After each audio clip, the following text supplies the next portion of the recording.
everything that I know. Says I gotta go, tired of going solo. But I'm never gonna go there again. This is what it is, this is who I am. This is where I finally take my stand. I didn't want to fall, but I don't have to grow. I'm not the one with two star hands. Giving him the best of everything that's left of. The life inside this man, I've been born again. All right, everybody. As usual, Saturday morning, this is where we are. Yeah. This is who we are, and we are glad to be with you on a Saturday morning. Eddie Huff, David van Risingham. That's the German pronunciation. Yes. Yep. And the Dutch? Van Risingham. No, it's Van. I'm Belgian, Flemish Belgian, Right, thank you. It's still Van. You just forgotten your roots. Yeah. You just forgotten your roots. You know, Eddie, you grew up in Europe, or partially in Europe, so I'll defer to you on that. Well, thank you. Thank you. And we have a guest with us today. We do. We have Mr. WayneHill, infamous WayneHill of Osage County, Oklahoma. And I'm excited. Wayne, we really haven't had a chance to hardly talk. I think this is the second time I've really talked to you person to person. Last May, at the Oklahoma State Republican Convention, you were by far the odds-on choice. First ballot you were in. You were our vice chair of the state party. Yes. Right. Yes. Tell us how you got to that point. Tell us about you. Where are you from? First of all, I grew up in the Tulsa area, and I went to Union whenever Union was a one school, one building school. Other than Alsuma. There was Alsuma. Yeah, there was Alsuma, that's right. That's right, yeah. Union, I'm sorry, I didn't have your mic on. You grew up in the Union School District. Union School District, yes. Which was Alsuma. Yeah, we're right outside, about a mile from Alsuma. Alsuma, Oklahoma. Yeah, it was country back then. That was the black school in Union School District. Well, I used to fish in a pond, and swim in a pond that is now Woodland Hills. And frog gig. So that was swampland. Yeah, it was a swamp. It was a big pond. There was a big pond there, and in that area. Yeah. Yeah, I remember when it was half the size. When I first moved here in '80, there was a pond to the east of there. We used to ride bicycles down Memorial. Yeah. That's how much it's changed. Wow. So anyway, I grew up in the Tulsa area. Married whenever I was 20 years old. Mm-hmm. I've been married 45 years. We've had 5 kids, and we now have 10 grandchildren. And my wife's my best friend. She's a wonderful lady. Neat. So then I went to OSU, got my undergraduate and my graduate degree. And in what? So my graduate is in healthcare administration. Oh, wow. And my undergraduate is in marketing and economics. Okay. So, yeah. And so then from there on, worked in the healthcare industry for 40 years, pharmaceutical. You're one of them. Yeah. All right, I'm sorry. I don't say that. This interview is over. He's a licensed drug pusher. I left the pharmaceutical about 20 years into my job. I started figuring it out. So I started working for medical devices. So, So. Wow. So, okay. And so a total of 40 years in healthcare. Yes. And you said goodbye, slowed down? Well, COVID rolled around. Yeah. I was mandated to take the shot. I refused to do it. Ooh. And so we had to separate. And so I was at 63 whenever I was no longer employed.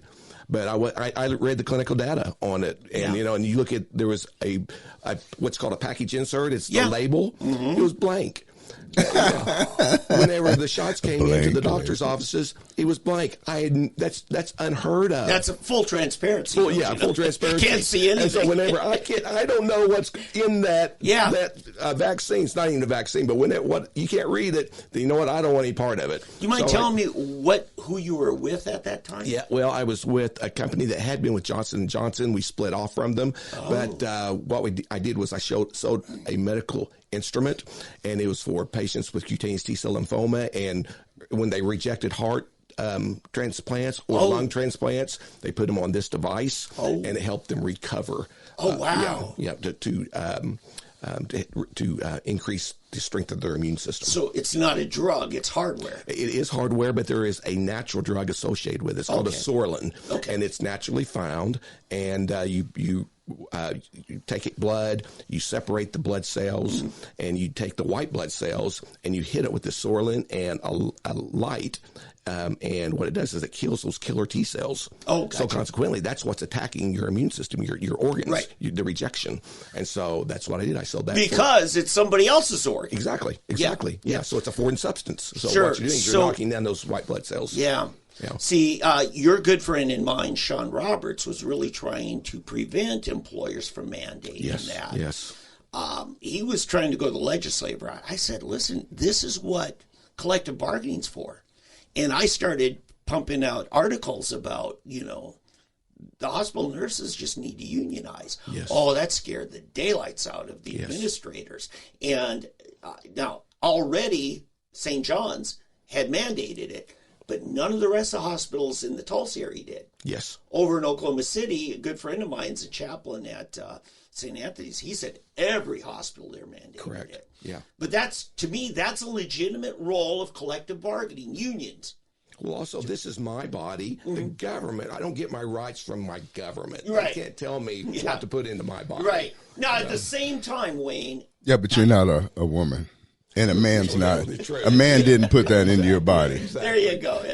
At the same time, you got 10 grandkids. Yes. I've got number 7 on the way. Now, think about a young couple having their first baby. Yes. Where are they going to have the baby, and is it going to be safe? Because their kid's not going to have any kind of protection from COVID. So I understand that side. Yes. It is a tough decision for a hospital administrator. It's a marketing decision. It's a public safety decision. So I see both sides on it. Oh, by the way, you just remind. I have to interject this real quick. Yeah. So I went to get my annual physical under Medicare. Yeah. You get a free physical once a year. Anyway, an ad within an ad. Well, he's on the government doll. Yeah, I'm on the government doll. No. On Medicare. Yeah. No. So, but what happened? So, the nurse goes through my chart and updated my whole chart. Yeah. And it shows that in 2001 that I had a COVID test. And I said, I've never had a COVID test. I never had a COVID test. Wow. But St. Francis billed me or billed my Medicare provider for a COVID test that I never had. That's fraud. Isn't that weird? That is healthcare fraud. Because, with a... Yeah, the Q-tip up the nose. Yeah, never had it done. Never had a COVID test. I refused to get a COVID test. I did too. Yeah, I refused to get it because I didn't. I figured if I had it, I would know it. First time I had it. But isn't that interesting? Yeah. They actually billed my Medicare provider for a test that I never took. Well, actually, evidence shows there was a lot of fraud in the way they billed Medicare and these insurance companies and the incentives that the hospitals received in order for this false billing. I mean, that the evidence is plainly. Let me say something about those little babies. They have a brand new nascent immune system. So any antigen that they come in contact with, they quickly develop a resistance to it and an antibody to it. Yeah. So they really are not susceptible to COVID. So that's the great thing about being a newborn baby. See, they don't tell you that. No. They scare you. Yeah. That doesn't help scare you. Oh, no. It was all about fear, David. Oh, yes. And control. Yes. That's what it was about. Yes, that's how we run the bill up. Exactly. Got to do more tests, well, cool. So you've covered that. Now, you've been involved. You've always lived up in Osage County. Well, we moved to Kansas for a period of time. I was transferred there. I'm sorry. And, yeah. Well, actually, they're great people. I know. It's Arkansas. It's a different culture. It's a different culture, Yeah. But they're really, once you get to know them, I tell you, they're good people. They are. It's also where in Kansas you live, right? Salina. Yep. No, but I mean, I'm saying that the difference Oh, in the yes, people. yes, it the is. Kansas City versus Yes, it is. Wichita, Topeka, No doubt Salina. Yes. Oh, yeah. Garden City, Fort Hays. And I covered the whole state pretty much in my job. Yeah. Oh, yeah.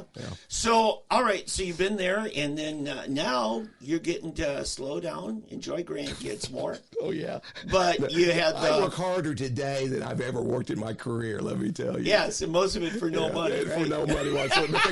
David, it costs me money. God, you know? It does, but you're doing it for generations to come, right? That's what we tell ourselves. That is my perspective, yes. And so, in that light, you've gotten involved in activist issues. You've been part of OK2A, Yes, right? yes, sir. You ran for legislative seat. I did, yes, sir. I remember seeing your son. My kids actually were in your district. Oh, yes, a couple of them were Yeah. way down there at Rolling Oaks in Prattville. Oh, yes, oh, yes, yes. So anyway, and then somebody asked you, or more than one person talked you into running for state party vice chair. Well, there was a forum, and they were kind of vetting candidates. Yeah. And I really didn't want to do it, but I was looking around. I thought, this is part of me giving back to my country. Because honestly, this is not a fun job, and it's a sacrifice. Yeah, So, you're like me. I mean, I tried to talk a whole bunch of other people into it. At the same time, people are trying to talk me into it. Exactly. Hey, bail me out. Well, I know you ran too. Yeah, I did. You ran 2 with years Bennett, before you. Same year Bennett did. Sure. So yeah, we kind of I ran voted as for a you. team. And thank you. You're welcome. Yeah, that's two of us. No, I got a little over 40%. That's pretty good. But well, anyway, so then we've I think Sean probably was one of those. Brian Hobbs, Yes. former mayor. Now Sean Roberts, who's termed out at the legislature, Yes, he was is, very yeah. popular. He ran for labor commissioner. Yeah. against Leslie So Osborne. they talked you into it. And my goodness, you had more than one candidate for chairman endorse you. I think originally, most of that campaign, we had two people, A.J. Ferrati and Sean Roberts. And they both wanted you to win the vice chair spot. Last minute, we had Nathan Dahm step up. Yes. He ultimately won in second ballot. And now, where do we go from there? Well, that's a great question. Well, hopefully, where do we go from there? David, we have a lot in common, the chairman and I do. Yes. We have too much in common. Mm-hmm. We think almost exactly alike. So my offer to him is let's work together to get this party down a conservative, constitutional pathway. Yeah. That's what I would like to see happen. Yeah. Yeah. So where do we go from here? That's where we go from here. Hopefully that would be my preference. I agree. And we had a little bit of controversy about, I think you've worked with a lot of people, one of which was Wendy Stearman, former state rep. Yes. And she had a scorecard of the legislature, having been a member of the legislature. Yes. And that, I think that came out. There was a little bit of controversy happened on that. I think it had more to do with clarifying who is this coming from. Yes. And I think there were probably some constructive criticism about clarity on that. Mm-hmm. Had to do with logos and stuff like that. Because I know soon in politics, I have to say, okay, this is who this is coming from. Yes, yes. So anyway, but that blew over. And now all of a sudden, we're coming up to a state committee meeting is scheduled, and then all of a sudden is canceled. Yes. It's a quarterly meeting, which is a tradition. Yes.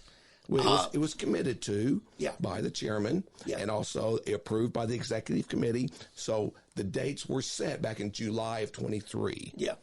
And so we had one in October. Then a call was never made for the January 13th meeting. Now, was that meeting going to be rescheduled or just dropped?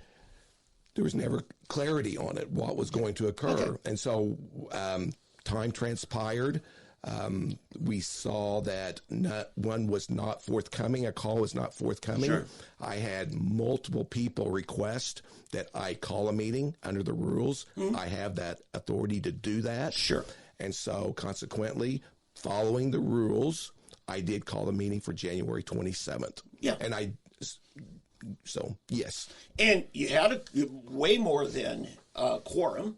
We had 127 or 124. Okay. And quorum's 100, yes. Yeah. And the same individuals that showed up for the October meeting are primarily the same individuals that showed up for the January meeting. These are so this committed is people. the state committee. Yeah. We rarely get very many legislators show up. Every just a elected handful. Republican state official is a de facto member. Yes, But they are. often they want to proxy it to somebody, and we've reformed how we do proxies. Yes, so we've there's probably eliminated less of them happening. Yes. But anyway, so last week we had Nathan Dahm here. Folks, if you want to look up last week's episode on YouTube, Fresh Black Coffee, you'll see we had a good conversation with Nathan on a number of things, but included this. I think you actually prepared a response. Yeah, so usually I don't read things. I don't like to read. Yeah. But I want to make sure that I read with clarity, or I gave with clarity. Yeah. So, as you know, the state GOP is divided right now, especially in regards to the actions by U.S. Senator James Lankford.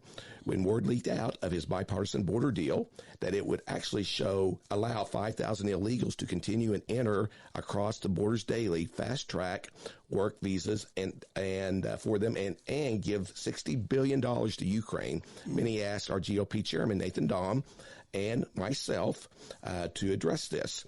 At the same time, we learned that the OKGOP Labor Commissioner, Leslie Osborne, chaired an organization in Oklahoma City, which was responsible for creating curriculum, specifically a coloring book for children, which promoted gender confusion and LGBTQ agendas, touting it as improving sexual health education. Osborne denied it, and her name was quickly removed from the website, but it was listed inside the coloring book and had been printed. So basically, that's it. So upon request of many state committee members, I honored that commitment because, David, the state committee is the supreme authority at the state level of our party. Yeah. And that's who I answer to, is the state committee. And, verbatim, Nathan Dahm and you agree on that point. Yes. But it's in practice that we sometimes see a difference, an interpretive difference. Yes. So what's your response to our dialogue last week? So first of all, the first reason he stated to denounce the state committee meeting was he had not received notice from me.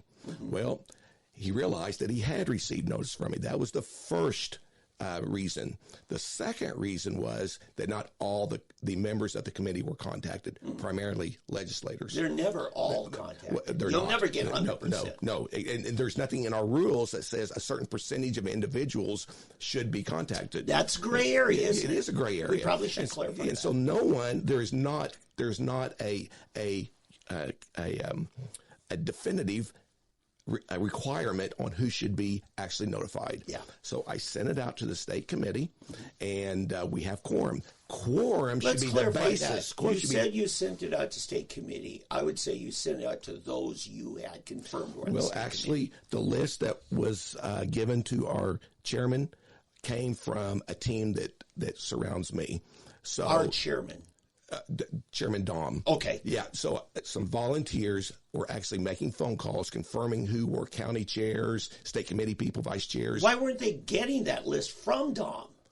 Who's the keeper of the headquarters is the keeper and the secretary is the headquarters. We had primarily the active elected officials from each county. We had that list, and I think it's probably more accurate than the headquarters list. Actually, you had compiled it independently of the state office. Yes, we had that list. Yes, gotcha. Yeah. And so that's who was notified, and the legislators. Chairman Dahm in my living room told me that the elected officials could not use their .gov emails for any type of personal business.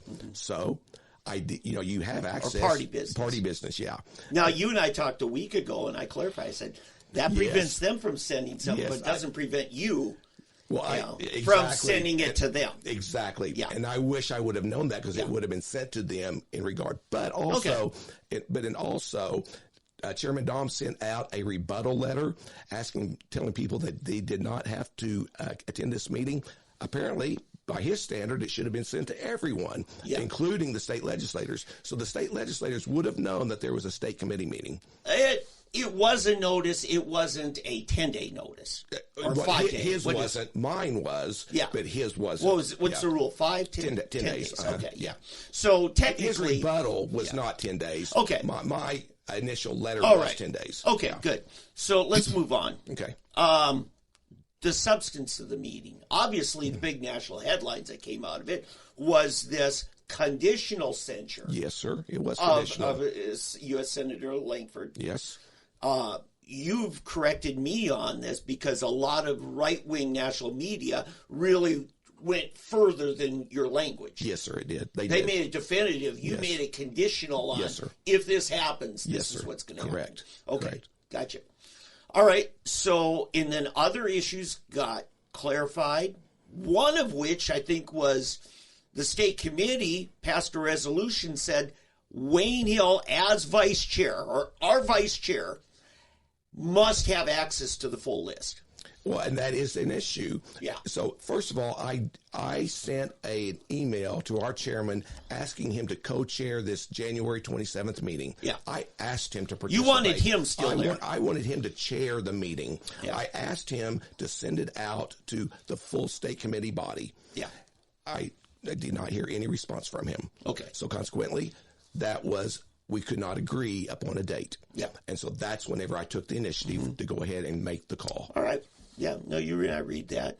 Anything else on that issue? Well, you want us to talk about the structure of the party? Well, that meeting, are we done with that meeting? Anything else? We did have a resolution censuring Leslie Osborne also. Yes. So these people, primarily the two things, probably in my voice, it's coarse, primarily the two resolutions that were most important to the state committee were the Langford resolution and the Leslie Osborne resolution.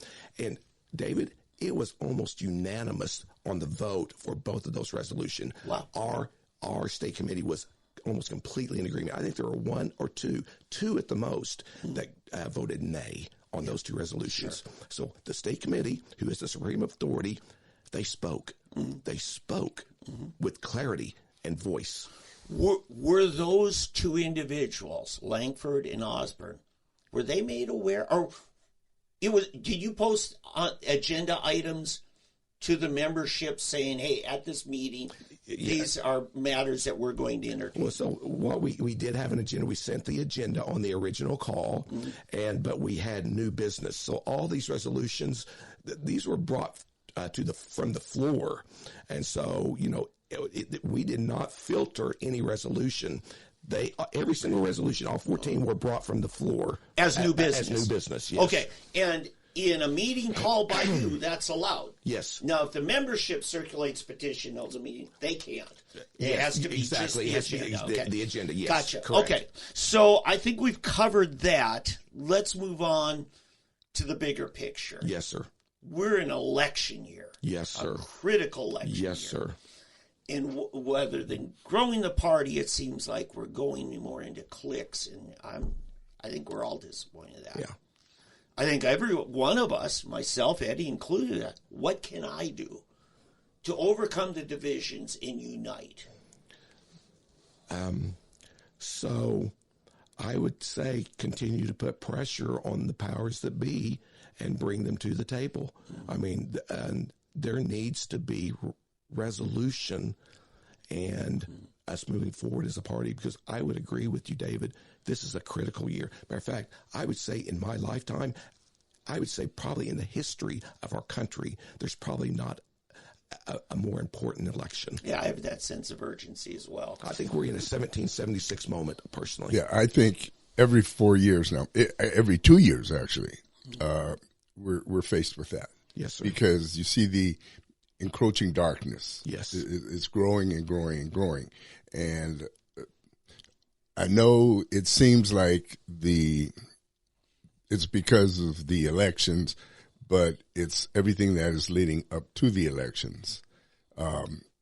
It's our culture. Yes, it's the 7 mind molders, if you will. Yeah. Entertainment, the media, the law, the legal system. more and more lawyers, education system, exactly. You know, if you think about it, the more and more when I hear about the background of these judges, where they're coming from. Yes. They're coming, this is the Soviet game plan. Yes, it is. Absolutely. From day one. Yes, it is. This is what they've been able to do. It's the Islamic. I've talked about this before. In 1987, I wrote a paper, and it basically discusses the three enemies of God and of the church and of society, and I still have them. I periodically send these out to remind people again, but and I'll give them to you, Dave, and you can post those again. But there are really three things, and I'm just going to tease everybody with those. I'm not going to mention them right now, and then we can go over them later. But seriously, if you look at them, if we don't deal with those as a church, beginning spiritually, yes, and then we have to deal with them legally and physically. Yes, sir. It's over. Yes, sir. It's over. Completely agree. But that's what and your job is going to be harder and harder because you have people. You have the sheep and wolves, or the wolves in sheep's clothing. Yes, sir. But then that's not even to me as difficult of a thing to overcome as the sheep that are just too dumb to see the wolves in sheep's clothing. Mm-hmm. See, yes. If you had, I guess they wouldn't be sheep, if they were smarter. Yeah. That's the problem. If they quit being sheep and were intelligent or alert enough, right? They would recognize that these aren't sheep. Yeah. These are wolves. Exactly. And this is what we got to do: ferret out the wolves and figure out who's right and wrong.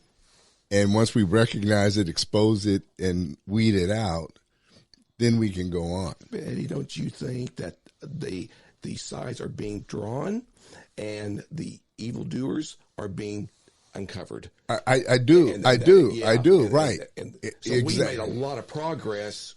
Well, actually, since Trump was his first presidency. Right. But that's what's so disheartening to me, that I get disappointed in people I see that should know better. The people in the church. In the church. Yes, and politically. Yes, sir. That I agree. I look at Chip Roy. Yes. From Texas. Yes, sir.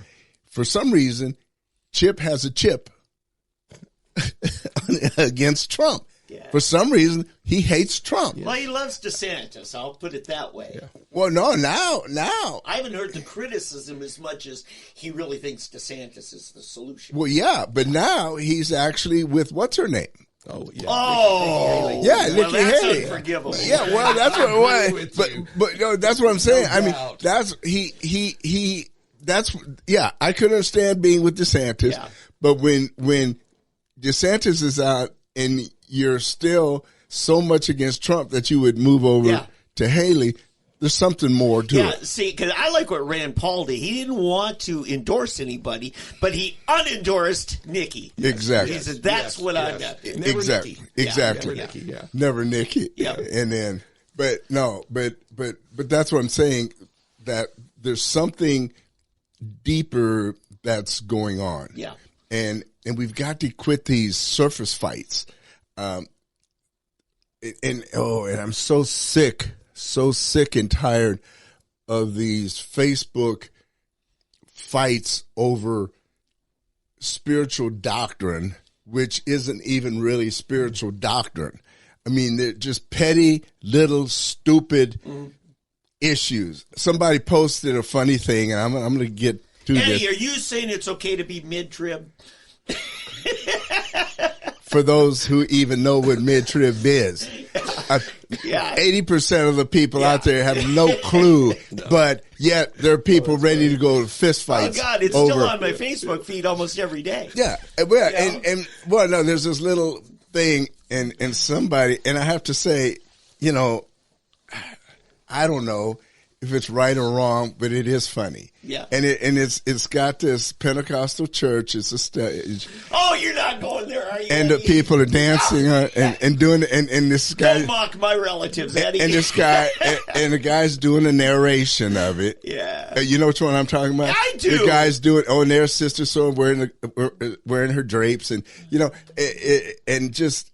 I mean, yes, they're making fun of it, but Pentecostal themselves should be making fun of it. It's like Baptists. The whole time, I'm charismatic. I believe in the gifts of the Holy Spirit. That's how I came to the Lord. Yeah. I received the gift of the Holy Spirit the night I got saved. I received it all when I didn't want to wait, do it here, and then do this later. Yeah. But I go to a Baptist church that doesn't necessarily believe in it, but it never comes up. I was with an organization, a missions organization, where you had Pentecostals, Catholics, Baptists, Methodists, Episcopals. It never came up. Are you saying? Wait, let me finish. Okay. We were too busy on the streets dealing with drug addicts, prostitutes, and people that had bigger issues. Yes, sir. They didn't care whether you were baptized, took communion once a week, once a month, once a year, or ever. And yet you got people on Facebook continually, all they're worried about is this. They're worried about Joel Osteen. How much money does Joel Osteen make? I don't care. I'm busy feeding my family, raising my kids, and trying to make sure, I support people in Africa, getting an education and getting food. I'm not worried about what Joel Osteen is making. Yeah, okay? If these people would get off their butts and start, go on a mission trip. Right. Go. I'm sorry, I'm going now. Eddie is officially venting, everybody. Calm me down. I'm really getting going. I don't even remember where we were. I'm like one of these Pentecostals. I'm gone now. Pour water on me. Pour water on me. Bring it in, because before we get too far. Yeah, I'm sorry, Wade. I'm sorry. I'm totally. That was for free, folks. We're way off the subject. I got a question for you. One more thing on this resolution that made all the national headlines in Langford. Yes. It's conditional. Yes. All right. As a state party official, in your judgment, have any of those sanctions been triggered given the fact that the bill got killed? Or it's dead now anyway? Okay, so I firmly believe that Americans were looking to Oklahoma to make a statement. I mean, believe you listen to all these newscasters, and they were saying, "Oklahoma, where are you?" Mm-hmm. I think Oklahoma rose to the occasion. Our state committee spoke up. They spoke clearly. And look at what occurred 24 hours after that resolution hit the media. It went viral. Well, they rushed the bill out. Yes. And James Langford started backpedaling. And the next day he had written a letter saying how he wanted the border closed. Mm-hmm. I firmly believe that resolution ignited and prompted him to change direction. Yeah, he recentered.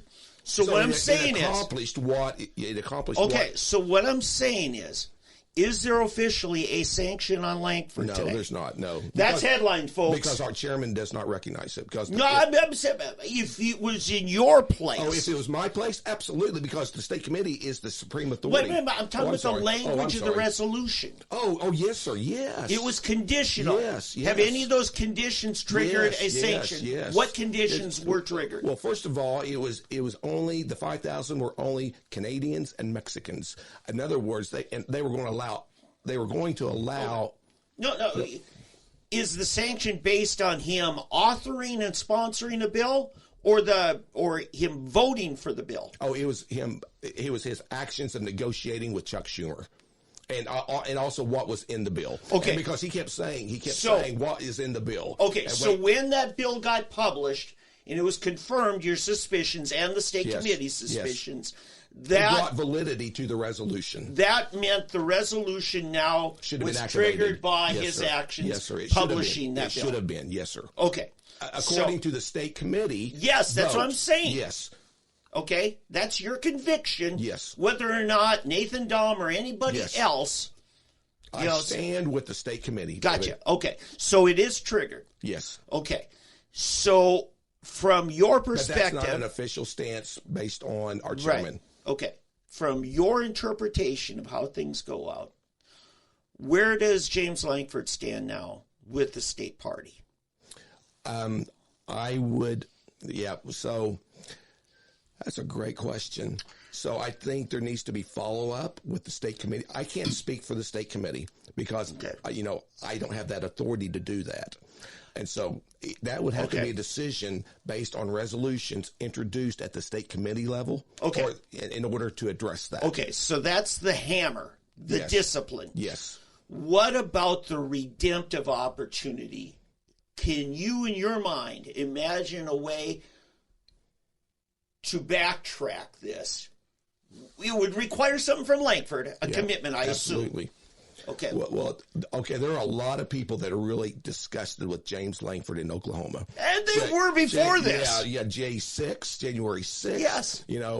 I mean, that's what brought about the whole Jackson Lawmeyer candidacy. Yes, sir. And the Nathan Dahm candidacy. Yes, sir. Yes, because he originally announced he was running against Lankford. So, my perspective on any elected official, you don't listen to what they say. You watch their vote and you watch their actions. Yeah. And so in order for him to redeem himself, it's going to be a lot more than just giving us mouth service. Mm-hmm. It's going to have to be, he's actually going to have to start doing things according to the Constitution and also according to the Republican values. And if he would do that, but that's going to take time. Yeah. That is not an overnight occurrence. Yeah. That is a pattern. He has 5 years left on his term. Yeah. He has plenty of time to redeem himself. Yeah. So that ball is in his court, David. But see, that's that's what I hate. See, I think he was chosen specifically because he has 5.5 years to redeem himself. Absolutely. See, this is what he did. By the Democrats and McConnell. Exactly. McConnell, see, yes. this is what I believe he did. Over and over, Eddie, that's the way they play the game. That's what happened the last time. If you'll notice, the year before his last reelection, he went conservative all of a sudden. He was a Trump supporter. He was all Mr. Conservative, everything in that last year. The 5 years before, not so much. And it's that game. I mean, he knows how to play that game. And that's what I'm afraid of. I'm tired of this. Yeah, I am too. I'm tired of this. He's never been that way. He's always played the rhino game. And for us to buy it again in 5 years from now, it just cheats. 5 years is a long time. He could redeem himself if he started doing the right thing today. But remember J6, right after J6, he was on the Senate floor talking about abortion. He was trying to redeem himself in the eyes of his constituents back in Oklahoma. You know, and there was no issue. That was not even something that was up for a vote. Yeah, but you know what? Here's an opportunity. And he was even a Trump supporter at the end. That's the thing. That showed me, wait a minute. Eddie, I completely agree with that. That's why I say you watch their actions and don't listen to them. Yeah, but here's an opportunity we have. All the inside pundits who know Washington realize Lankford was sent on a fool's errand. And this is what leadership does. Yes. They let you stick your neck out as a good soldier. A good politician. Because what did McConnell do to Lankford? He compromised him. He then voted against Lankford's bill and called on the whole Republican caucus to vote against Lankford. Yeah. That's throwing Lankford under the bus. I agree with you. I agree. Well, we have an opportunity to do now. We got rid of McCarthy. Last week, we found out we're getting rid of McDaniel, the RNC chair. And now we're getting rid of the third Mick, potentially, McConnell. Yes. Because there is now probably the biggest outcry of people saying it's time to replace those McConnell. Lines are being divided, and also it's being exposed. Right, but Lankford is probably in the best position now to make a statement by jumping ship from backing McConnell and being a stool pigeon to actually saying, okay, I would agree with that, Dave, but also it's going to take much more than that in order for him to redeem himself. I agree. It would, but would that not be a powerful first statement? It would be a powerful first statement, And but here's the other thing I want to say, and Eddie was with me the night. I'll just say openly, Kevin McDougal, state rep. I actually talked him into initially, I think I was the first one to say, you need to run. We had a Democrat seat, and he was in position to do it. He had a bad first year, sponsored backed a lot of bad bills, and he and I had a big falling out. I learned something, and it got ugly between us. And Eddie was with us tonight. We were in the green room of the skit rally here in town, and McDougal and I kind of patched things up. I said, look, we got a long ways to go to earn each other's trust. Yeah. But I'm not gunning for you anymore. And what I learned in this is my point. With a legislature, you can't really ever totally alienate yourself from them, because the person who might be the devil incarnate this week on this legislation might be the champion and hero next month or next week. Yes. Lindsey Graham is a perfect example. Sometimes he just infuriates me. But when it came to getting Trump's Supreme Court justices approved, Lindsey played the most powerful role. True. You know, and so that's the thing I had to say, even with Langford, is we always have to keep a dialogue. You can't totally, and I think win or lose, regardless of what happened at state committee, and I believe what happened in that resolution is valid and should be upheld. But you still need to go forward with Langford and his people and say, here's where we can go. And I'm hoping we can come back from this. I just don't understand about Langford. When will he learn? You know, he started out, his first day, the first thing he did was buy this Obama prayer book. He and I can't remember the other, it was a Democrat, a black Democrat, there in D.C. Now, that's a prayers for Obama, not a book that author. Right, it's a book of prayers. It's not Obama's prayers. No, it's a book of prayers for Obama. Yeah. But he bought one for every member of Congress and gave that out. And so that was the first thing he did when he got up there, and trying to show, be nice and everything. So we said, okay. And then, but then, you know, I was meeting his chief of staff, or one of his big guys here. He came with him, and we became friends. This is a guy from D.C., and I met with him one day, and I happened to be walking out. As I was walking out, the door was open where he was having this meeting, and I looked in, and everybody looked at me and said, oh, crap, you know, and they closed the door real quickly. He sat in there with every liberal, head of every liberal organization. Yeah, leftist civil rights groups, right? Right. And yeah, it was just unbelievable. Lawyers and all of the people that you see in the in the Tulsa world on a regular basis in there with him. Yeah, the offended crowd. Yeah. And he's in there meeting with all of them. And this was when he was on the Race Riot Commission. Yeah. Oh, yeah. And but it was over bigger issues. And I'm thinking, why are you meeting with these people when these people basically hate everything you're supposed to stand for? Yeah. Yes. And it wasn't shortly, it was probably a year later that they kicked him off of that. We compromised with them, but they never compromised with us. Exactly. And they kicked him off of that committee as soon as it was opportune. As soon as they got whatever they wanted, they didn't want a white boy on their, committee or on their commission anymore. And they changed the name to the Massacre, and and got their money and everything like that. And so it just, when will he learn? That's all I'm asking, James. When will you learn? You cannot negotiate with these people, at least not the way you've got to use the Putin approach. Yes. Yeah. I mean, basically, we will not give you an inch until you give us something. Yes. We are not giving you anything. In fact, we will take from you. I mean, that's the way we have to start playing hardball. Yeah. We're not going to give you anything. We're going to take from you until you give us something. When you give us something, then we'll give it back.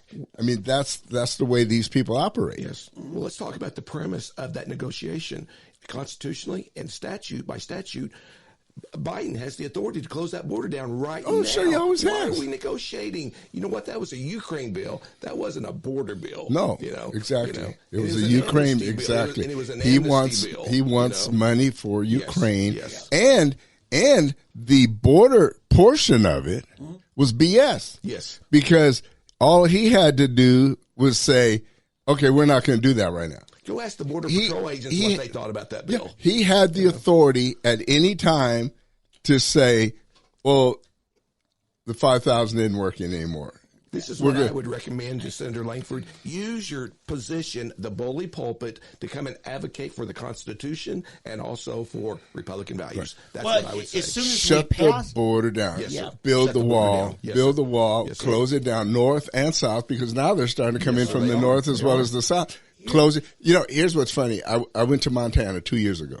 okay, for the summer. A friend of mine. 5 miles from, he has a place 5 miles from the Canadian border. We drove up to the border. It was shut down. You could not get, we drove right to the border and look, boom, it's closed, locked down.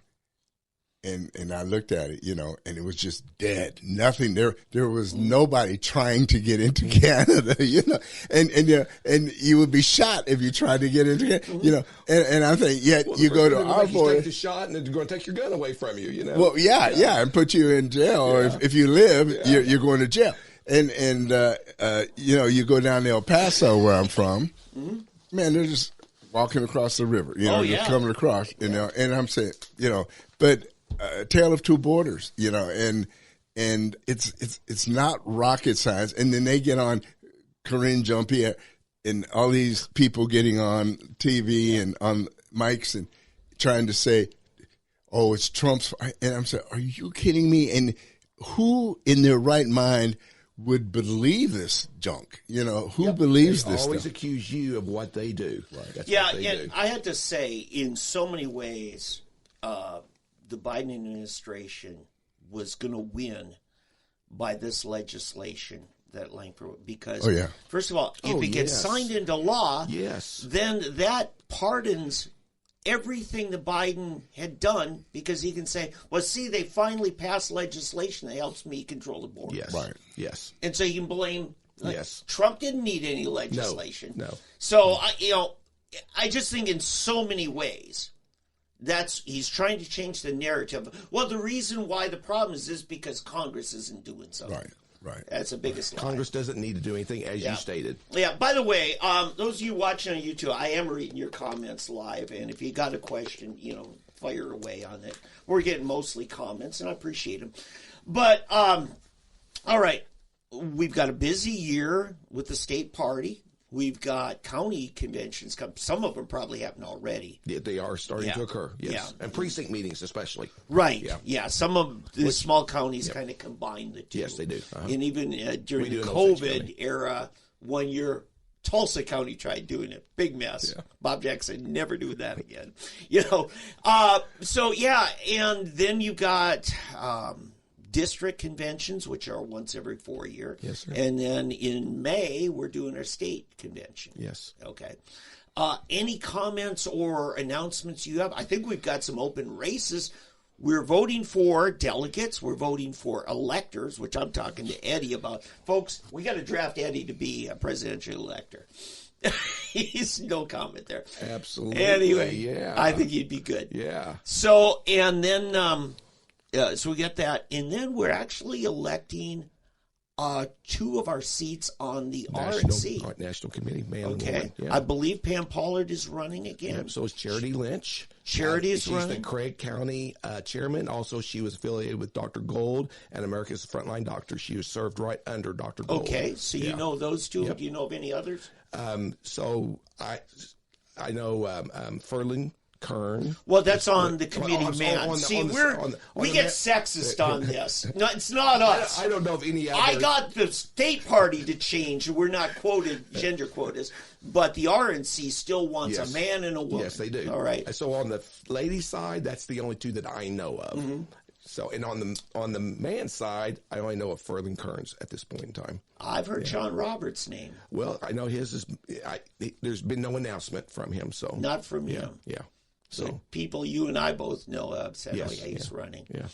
So, and of course, And he was the one came in second for state. And I can't speak. I don't want to speak for anyone, David. You right. know, so that's not my place to do that. Yeah, but you said you've heard Ferland. You've heard Pam. Ferland has officially, I believe, officially made the announcement. Yeah. Yeah. Ferland's from Oklahoma City. Correct. He's the only one. Right. Yeah. And then we got a Craig County, and then another Oklahoma City, Pam Pollard. Yes. Who served with the party in various roles for over a decade. State chair, yep. Yeah. So, all right. Any other news on?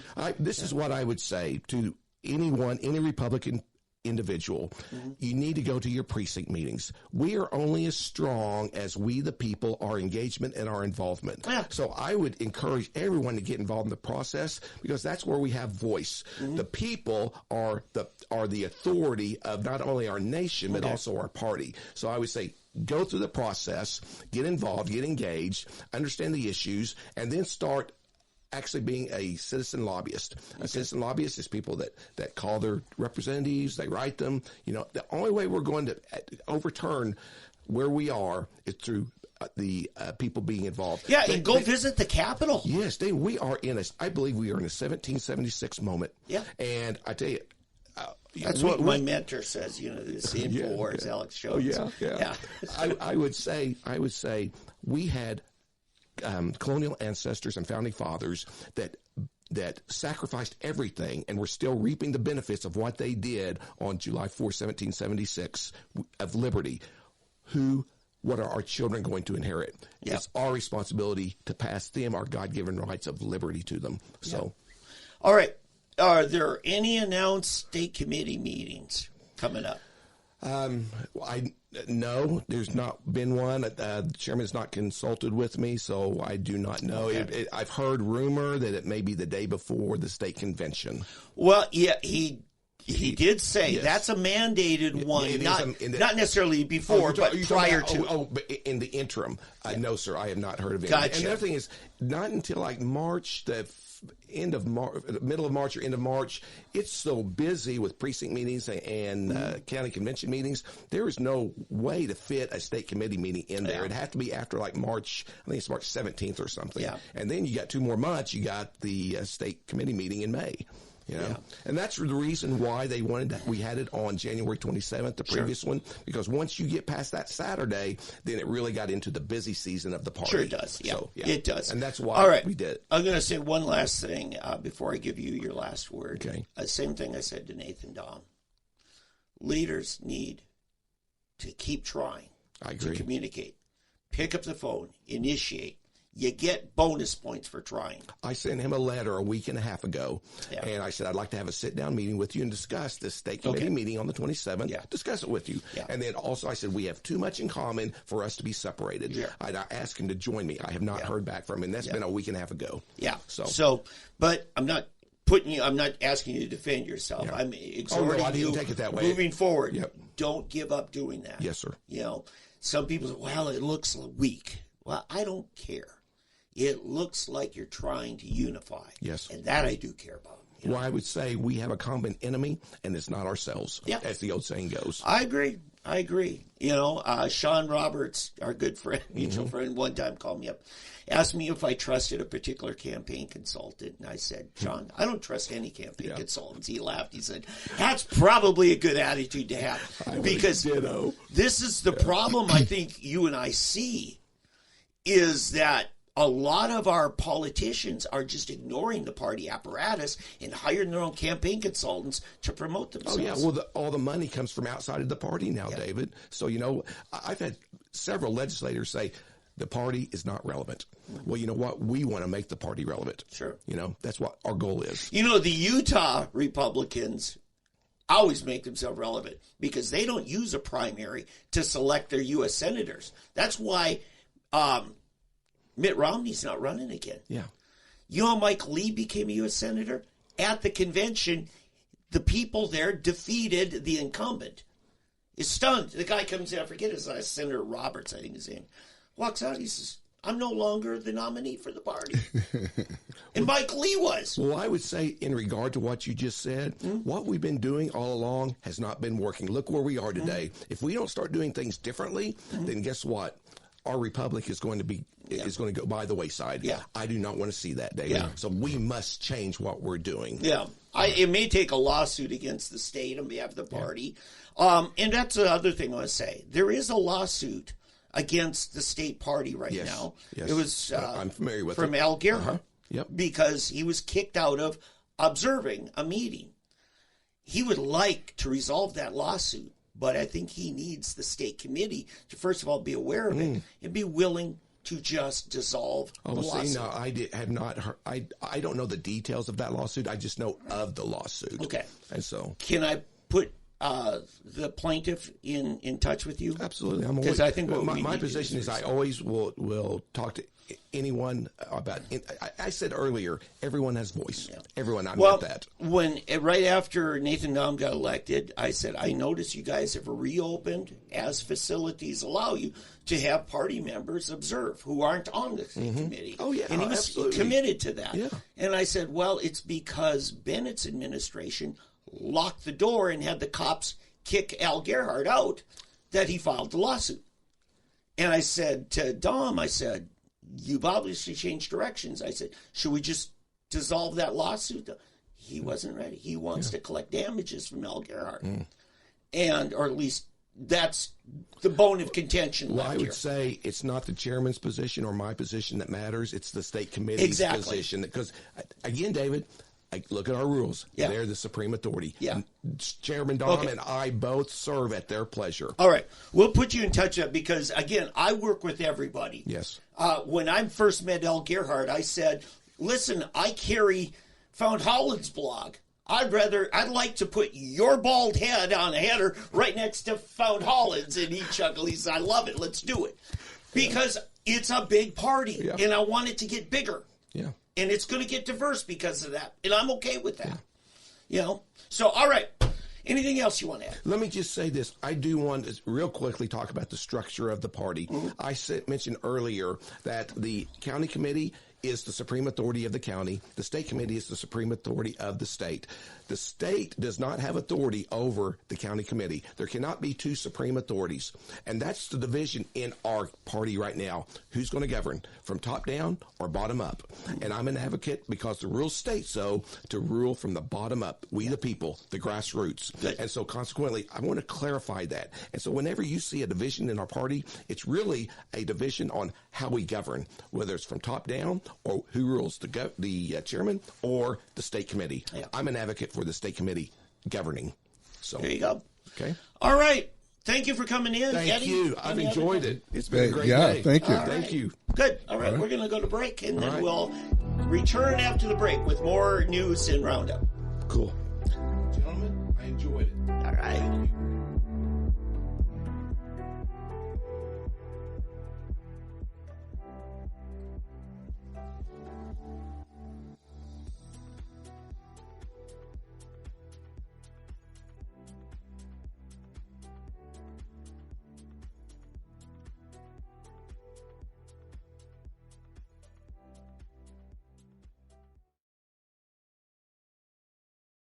I'm Jeff Davis with Just a Thought. From the world hindquarters of dubious information, it's Fake News Friday. 49ers Christian McCaffrey's mom said Super Bowl suites are so expensive they can't afford one. McCaffrey's fiancé says it's fake news. Lewd AI fake pictures of Taylor Swift are rounding the internet. Tens of thousands of fake research papers are circling legitimate journals, and it's getting worse. The results depend on who's paying for them. Fakiness with AI is worldwide. In Slovakia, it's becoming a big problem. The story in The Atlantic says that plagiarism is the next big fake news problem. Everyone from college professors to President Biden is guilty of that. A fake story saying Keanu Reeves refused to be the presenter of a Lifetime Achievement Award to Whoopi Goldberg. Protect our meat. That's what Florida Governor Ron DeSantis is doing about fake lab-created meat. Meanwhile, in Bedford, Virginia, police warned citizens about fake calls allegedly from the police that even used fake IDs displayed on the call. Just a thought. I'm Jeff Davis.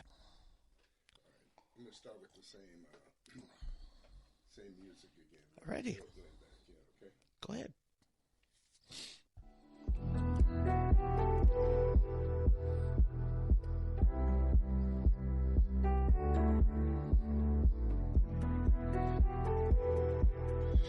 By the way, your mic has been on the whole time.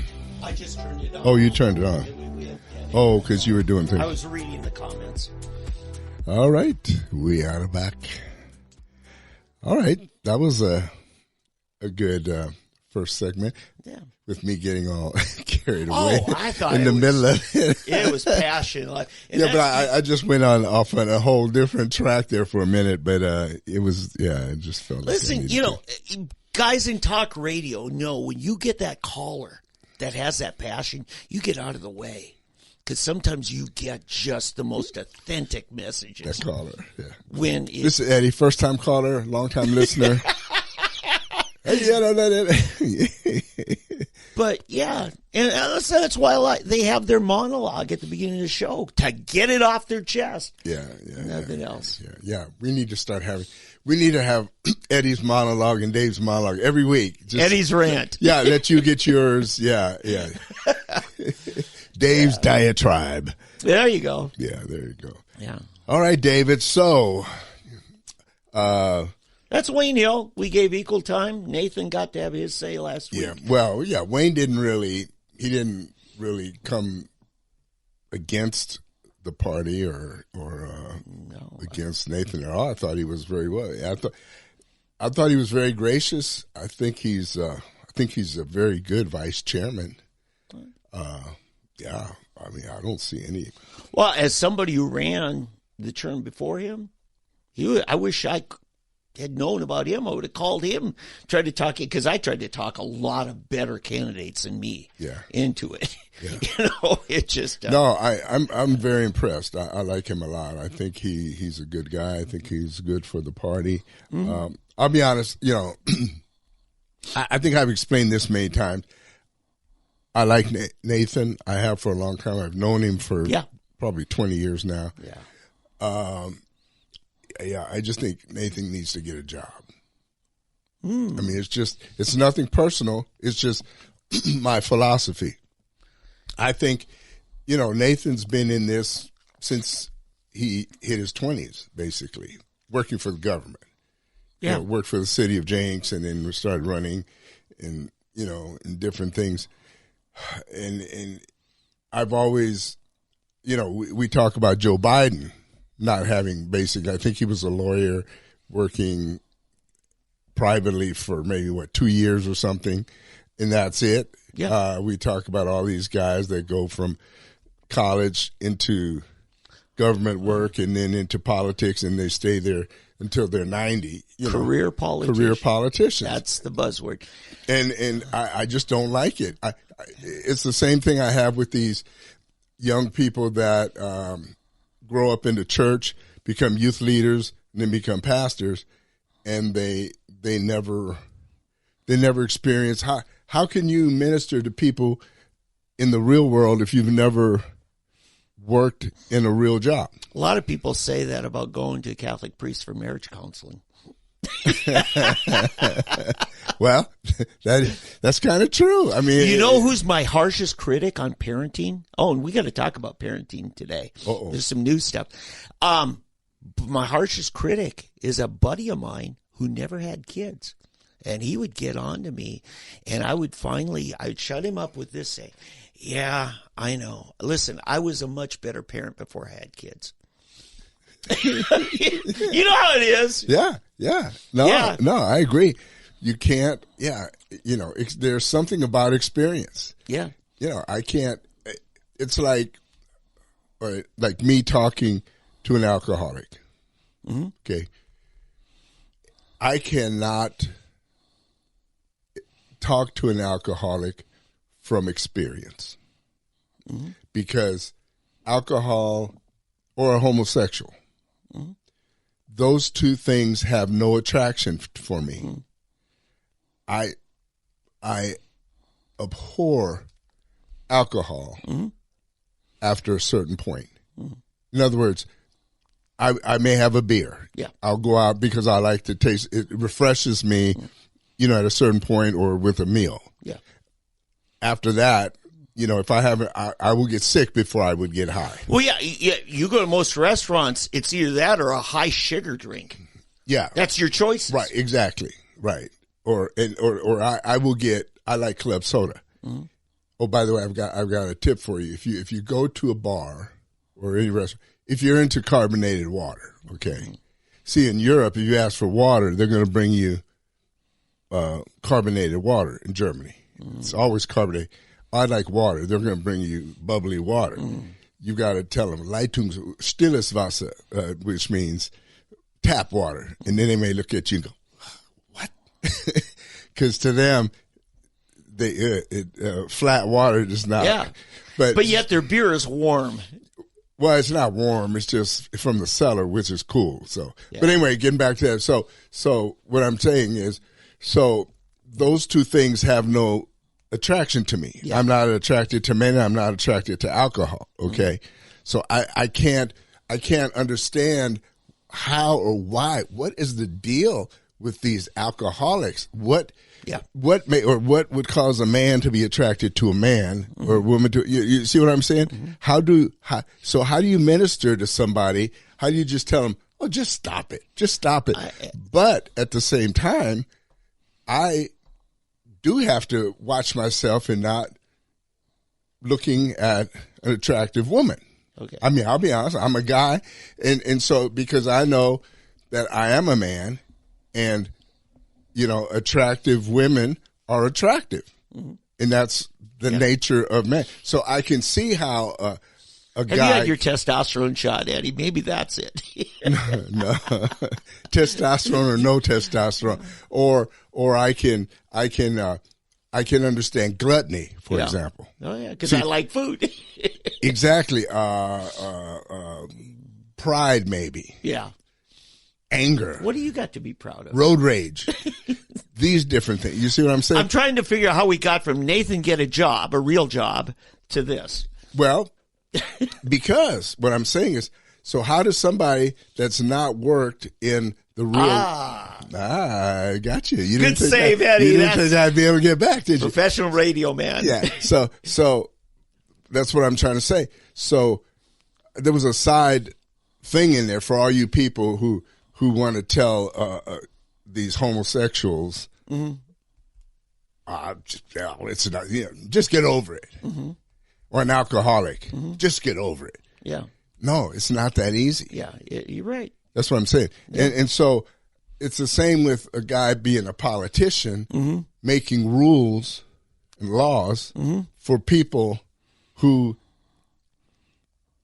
lives he's never experienced. Yeah, people who punch a time clock. Exactly. Or start up a sole proprietorship or a partnership or file a Schedule C, Or just raise the taxes. Yeah.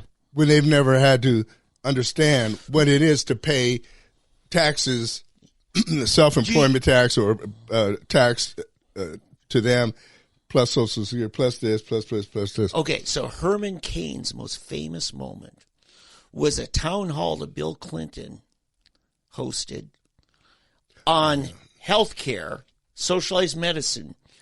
And he said, listen, I am the CEO of Godfather's Pizza. This will destroy the business. And what was Clinton's? Just raise your prices. To him, it was so simple. Not knowing the dynamics of, for every dollar you raise, you drop people's ability with their money, their, what do you call it? Expendable, not fixed expenses, but, money that they can spend however they want, which is a little bit. Right. It's people will just quit eating pizza out. Right. Because, if everybody has to raise their prices, it'll kill the industry, not just his brand. Well, see, but Herman did that so well. He says, Clinton, you don't understand the real world of business. Right. Well, see, that's why it's finally, what was Reverend Wright's famous thing? The chickens have come home to roost. There you go. Well, they've come home to roost. What's come home to roost is raising minimum wage to $15 mm-hmm. an hour in many cases. Because, see, what happened, what somebody forgot to think about mm-hmm. is the fact that when you raise your $7.50 an hour minimum to $15, the people that were making $15 can't stay at 15. Right. You got to raise them to 25 or 30. Right. And the people that were at 30, it shoots everything up. And the tax rate on them then has to increase. Mm-hmm. And let's say your Walmart, your Reesers, you name them. Yeah. All these places that you have to raise your rates, they have to raise the prices on what they're selling. Mm-hmm. So your $15 an hour in the end up becoming the same as $7.50 an hour, right. or less. Yeah. So now all of a sudden, now it took a few years. Yeah. But now all of a sudden, well, wait a minute. I have less in my bank account now, or less in my pocket than I had when I was making $7. How is this possible? I'm making $15 an hour, but I have less money left at the end of the day. Yeah. Well, it's because your 15, that turkey you bought, that chicken you bought that used to cost you $2.50 a pound is now costing you $5.50 a pound. Let's go with this. Okay. What happened with COVID is in the recovery, an average couple, husband and wife, they both worked. Well, actually, whether they worked or not, got about $5,000 in stimulus money. For a lot of couples, my daughter and her husband, they were able to put money down, close on a house, because they didn't lose their job, but yet they still got the $5,000. Right. And what happened to housing costs? They went way up. Now everybody's paying, the highest, homeowners taxes, property taxes and stuff. And now there's young people trying to get in the housing market that can't. And then the people who use that money for other things thought, it's free money. But the inflation ate up that $5,000 3 times over. It was gone, yeah. Because now their household expenses, they got $5,000 once. Right. But their cost of living each year has gone up to the point where... And it never came back down. Right. And it's not going to. Well, and here's the other thing. The average mortgage rate at that point, at that time, was like 3 3/4. Right. Yep. And unless you're a military person, it was down at 1.5, which is unbelievable. That's a subsidized mortgage. Yeah. And so, but now it's up, it's come back down, I think, to 7, but it was as high as 9%. Yeah. So can you imagine? Everything went from 3% to 9%. Man, that's... Yeah, you can't say it enough. Inflation coming down does not mean prices come down. It just means it slows the amount that they keep increasing. Well, right, but when I'm talking about the interest rate, though, you're not even diminishing the price of anything. No, it takes 10 years. You look at what happened between 79 and 89. It wasn't until 89 that you started seeing mortgage rates hit 7% or below. Yeah. Well, when Reagan took over, even until his second year, they were like at 14%. Yes, that was the time you could invest life insurance. We had these life insurance plans, universal life insurance, and there were these other where you invest. It was term plus investing, 14%. Yeah, paying 14%. So and people were doing it like crazy. But then all of a sudden it started coming down, down. And it went down to 3%. They were paying, 3% on these life insurance. Well, all of a sudden that started. Yeah. Okay. It's all of this stuff is just crazy. Okay. But to get back to the original point we were making is the experience. He remembered. You're messing. No, I was about to go there too. He's messing with me, checking my mind. If I got a Joe Biden mind, does he need help getting out of the woods, folks? Yeah, really. No, he made it. Yeah, no. But seriously, you've got to have experience with these things to deal with these things. To me, in a reality, in a world of reality. So if you've never experienced what it's like, what's the old saying? To sign the front side of a check. Yes, not just the back of the check. Right. Until you've actually been able to sign the front of a paycheck, then you really aren't experiencing what it's like. And that's what I keep wanting for Nathan Dom. Because if we don't as a party, then we're hypocrites. Because we always say that for the other guys. Okay. We need to say that for our own guys. Eddie, I have nothing against, let me finish. I have nothing against Nathan. I've loved him. I consider him a friend, and I hope he doesn't take this the wrong way. I will say this about anybody, all of my friends. I always want to be an honest and upright person that you can trust. I will say things about my friends that I would say about anybody. Yeah. I'm not going to favor. Gotcha. Like Mark Wayne Mullins is a good friend of mine. Mm-hmm. I'm not always going to cover for him either. Yeah. When he does things wrong, I will say it. You name him, I'm going to just be honest with you. Yeah. So that's that. You've been saying this for a long time, but you've never had a stronger case history to back you up. And I'm going to say Donald Trump never ran for office, actually became maybe our best president. I put him up there with Reagan, okay?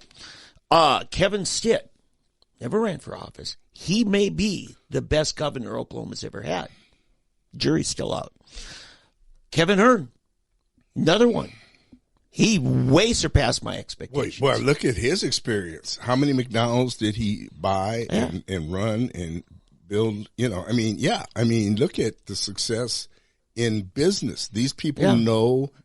I may have told this story before. Years ago, I was just out of college, and in El Paso, Texas, they had a talk show. It wasn't all day. It was like an hour or so, and it was on a country station or something. But they would have this pause with this show, and an elderly lady called in, and she was talking about. And the only thing I remember her saying, "God save us from these poor boys." And she was talking about Richard Nixon. Yes. Go into that, because you told me that privately. It was awesome.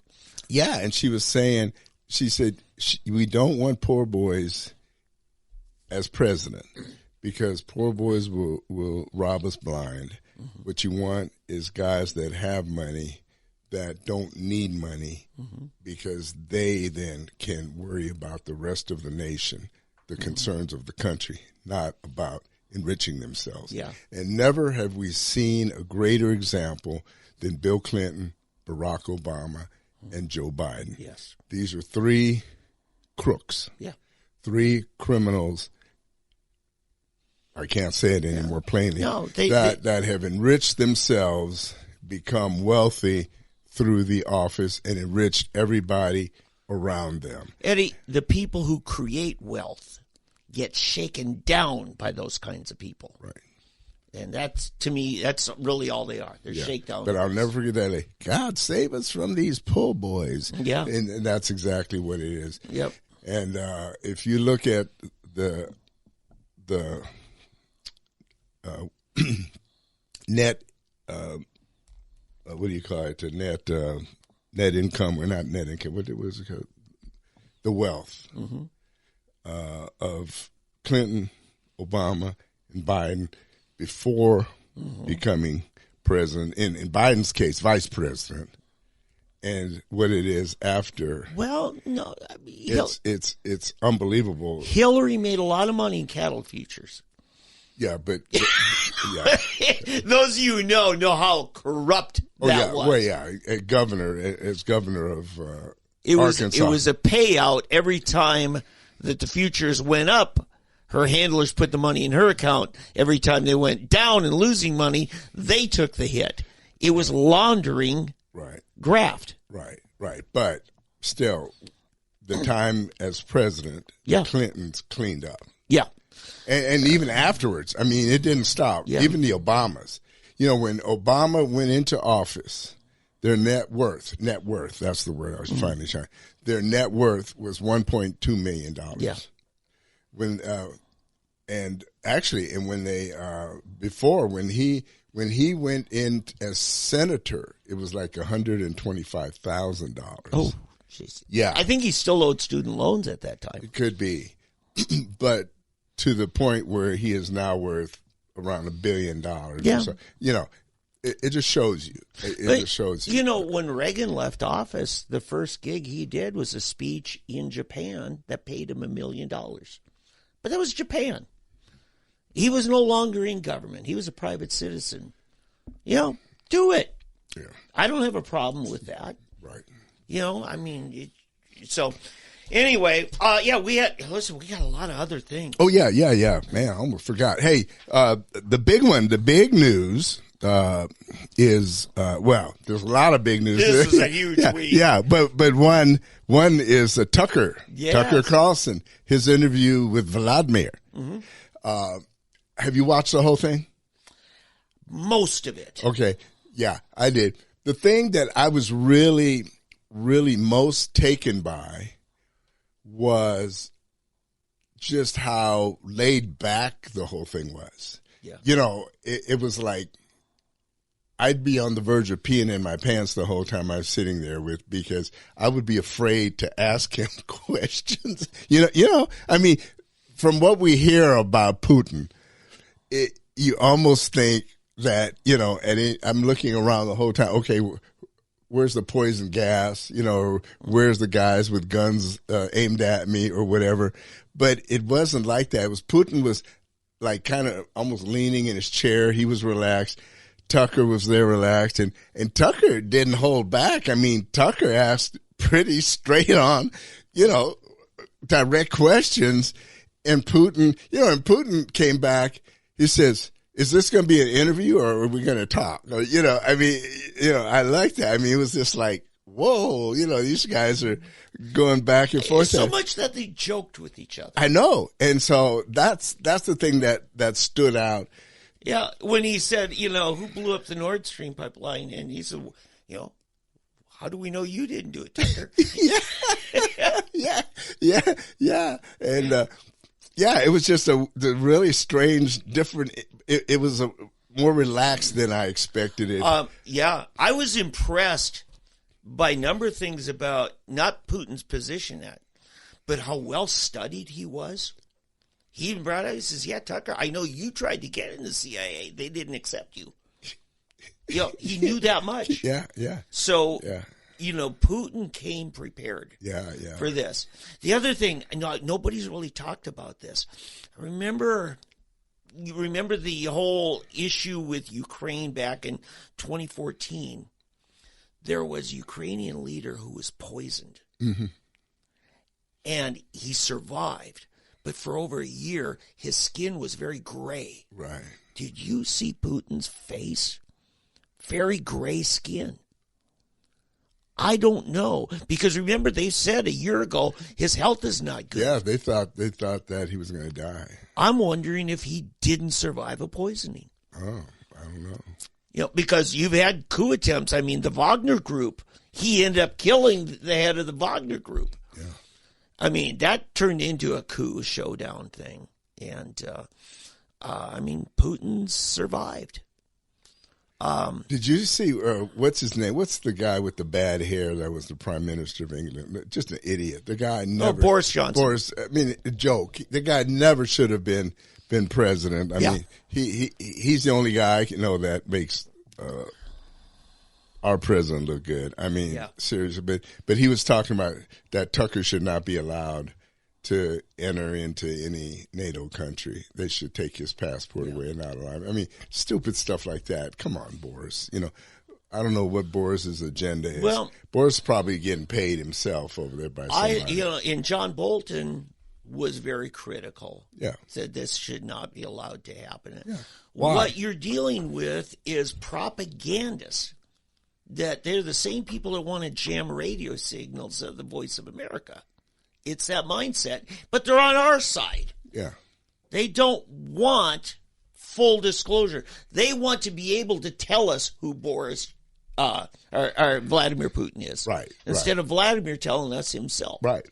And they think we're too stupid. Yeah, gullible. To figure it out ourselves. Yeah, and that's a condescension. Yeah. And that's coming from the elitist swamp. Yeah. You know, the other thing where Putin took the first, 45, 50 minutes to explain the whole history of Ukraine. Yes. That Ukraine is not as independent of a nation as people would think. Right. That it actually used to belong to Poland. Part of it was Polish and then Russian. And I think some of it was Hungarian. Some of it was, in fact, there's parts of it that where the people still speak Hungarian, and they have the Hungarian dress and everything like that. Now, you have to separate the ethnicity of Ukraine, which is a legitimate ethnicity, versus the territory. Right. And I think that's the important thing when we refer to Ukraine. Are we talking about the ethnicity? Because that truly is. I mean, there was truly a Ukrainian church. Much like the Russian Orthodox Church. Right. You know, they were kind of cousins at Slavic churches. But it's true that it's always been this basin, the Great Plains, if you will. And it was bordered around, somewhat, Romania, which, Nathan Dahl is very familiar. You spent a lot of time there as a missionary. And then Poland, and then you're in the Soviet Union, but it doesn't have defensible borders. So it kind of was just created much like the Kingdom of Jordan, which was just kind of invented by the British. Right. And the Bedouins, who, have the throne, are the minority there. Right.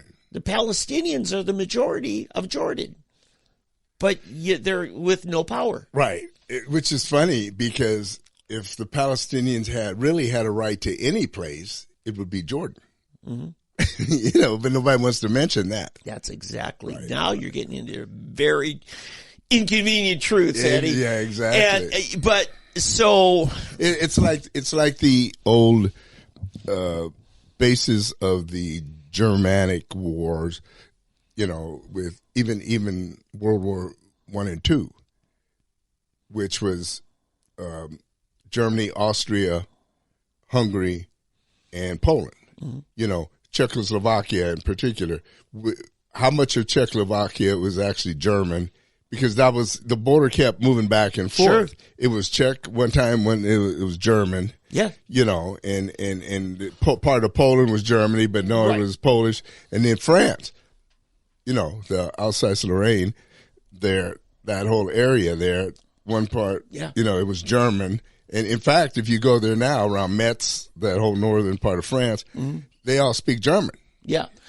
It's like, no, we want it. No, we want it. No, it's ours. And then one time it was this, so whoever has the power at the time, it's theirs. This is how I'm going to prove that I am a native of rural Minnesota.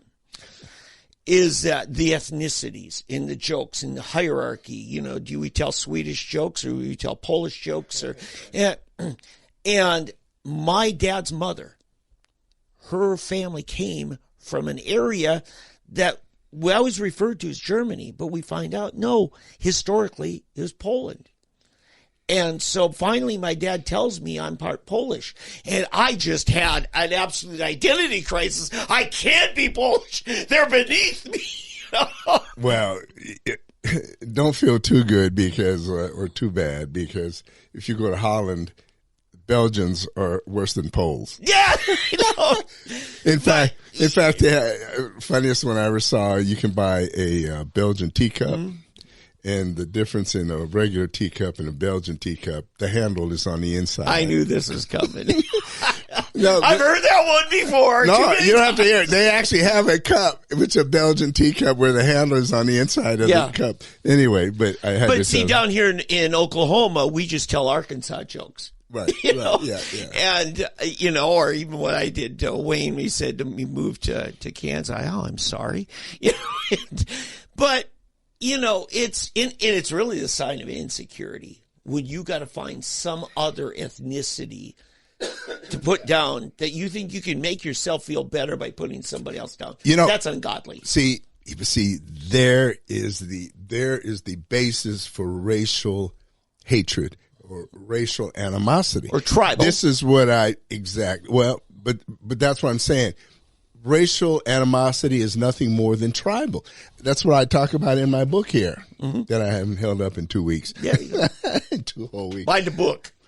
I talk about that. There's no such thing as racism. It's all just boils down to tribalism. Yeah. That and the only difference in being black and any others is the color identifier. Yeah. We're more easy to identify. Yeah. I think we talked about this a couple of weeks ago again, that whereas being from, say, the Belgian or Polish or even gypsies, if they were looked down upon because you were the same color, if you wanted to stop being a gypsy and you studied and then moved to another area, you could say you're from another part and then, oh, you're one of us. You're okay. And you could move up the ladder. Yes. Whereas if a black person moved somewhere, no matter where they moved, they were still black. Yeah. So they couldn't. Now in Africa, they could move around to different tribes if they could learn the tribal tongue or fool somebody into thinking they were from this clan or class or whatever. So that's the whole deal. But without that, people were so into the tribal. I'll tell you. So, for example, when I first moved to Tulsa, I worked for farmers, and I would go sell insurance a lot to North Tulsa. And because you're a brother. I'm a brother. That's right. So my brothers and sisters. Yeah. Anyway, and so I'd go up there, and I'd talk to these people, and I would ask them, why do you all still live in this ghetto here? By the way, ghetto does not mean a low rent. A ghetto just means where the same ethnicity lives together. You had a Polish ghetto. That was the original ghetto, was in Poland. Yeah. So that's all a ghetto means, is the same people. So anyway, but why don't you move down south? Oh no, I can't move. This is my home. This is where my people are, But that's how it is. And, but the tribalism is the real center of it all. Yeah. And one of the biggest things of the tribe is their women.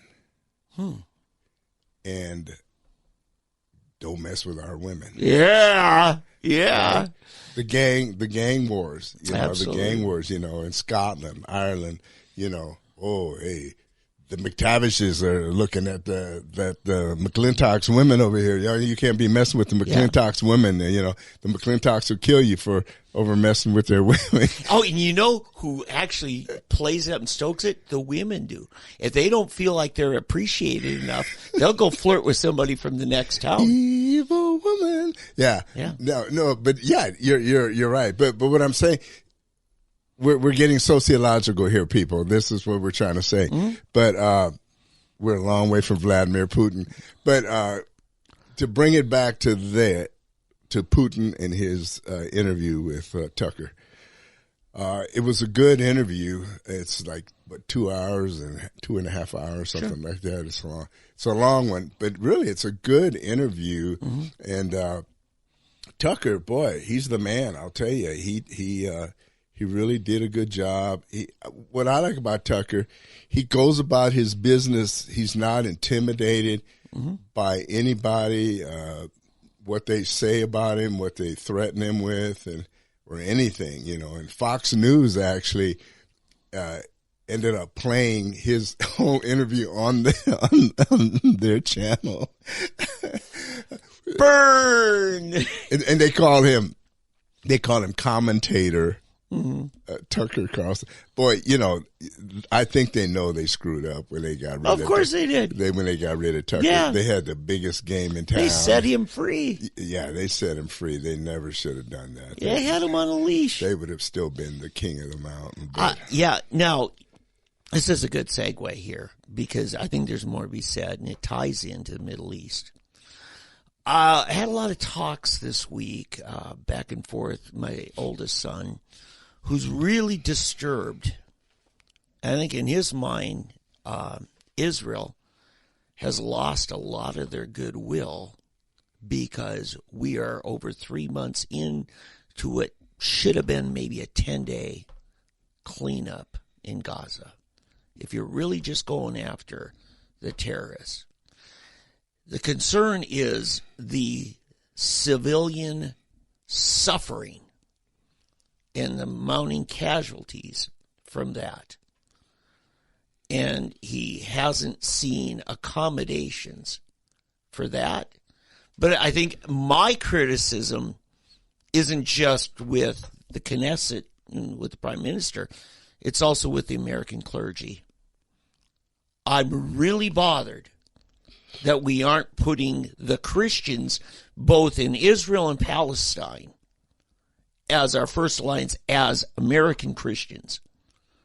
That we aren't demanding safe passage for the Christian Palestinians into someplace outside of the war zone.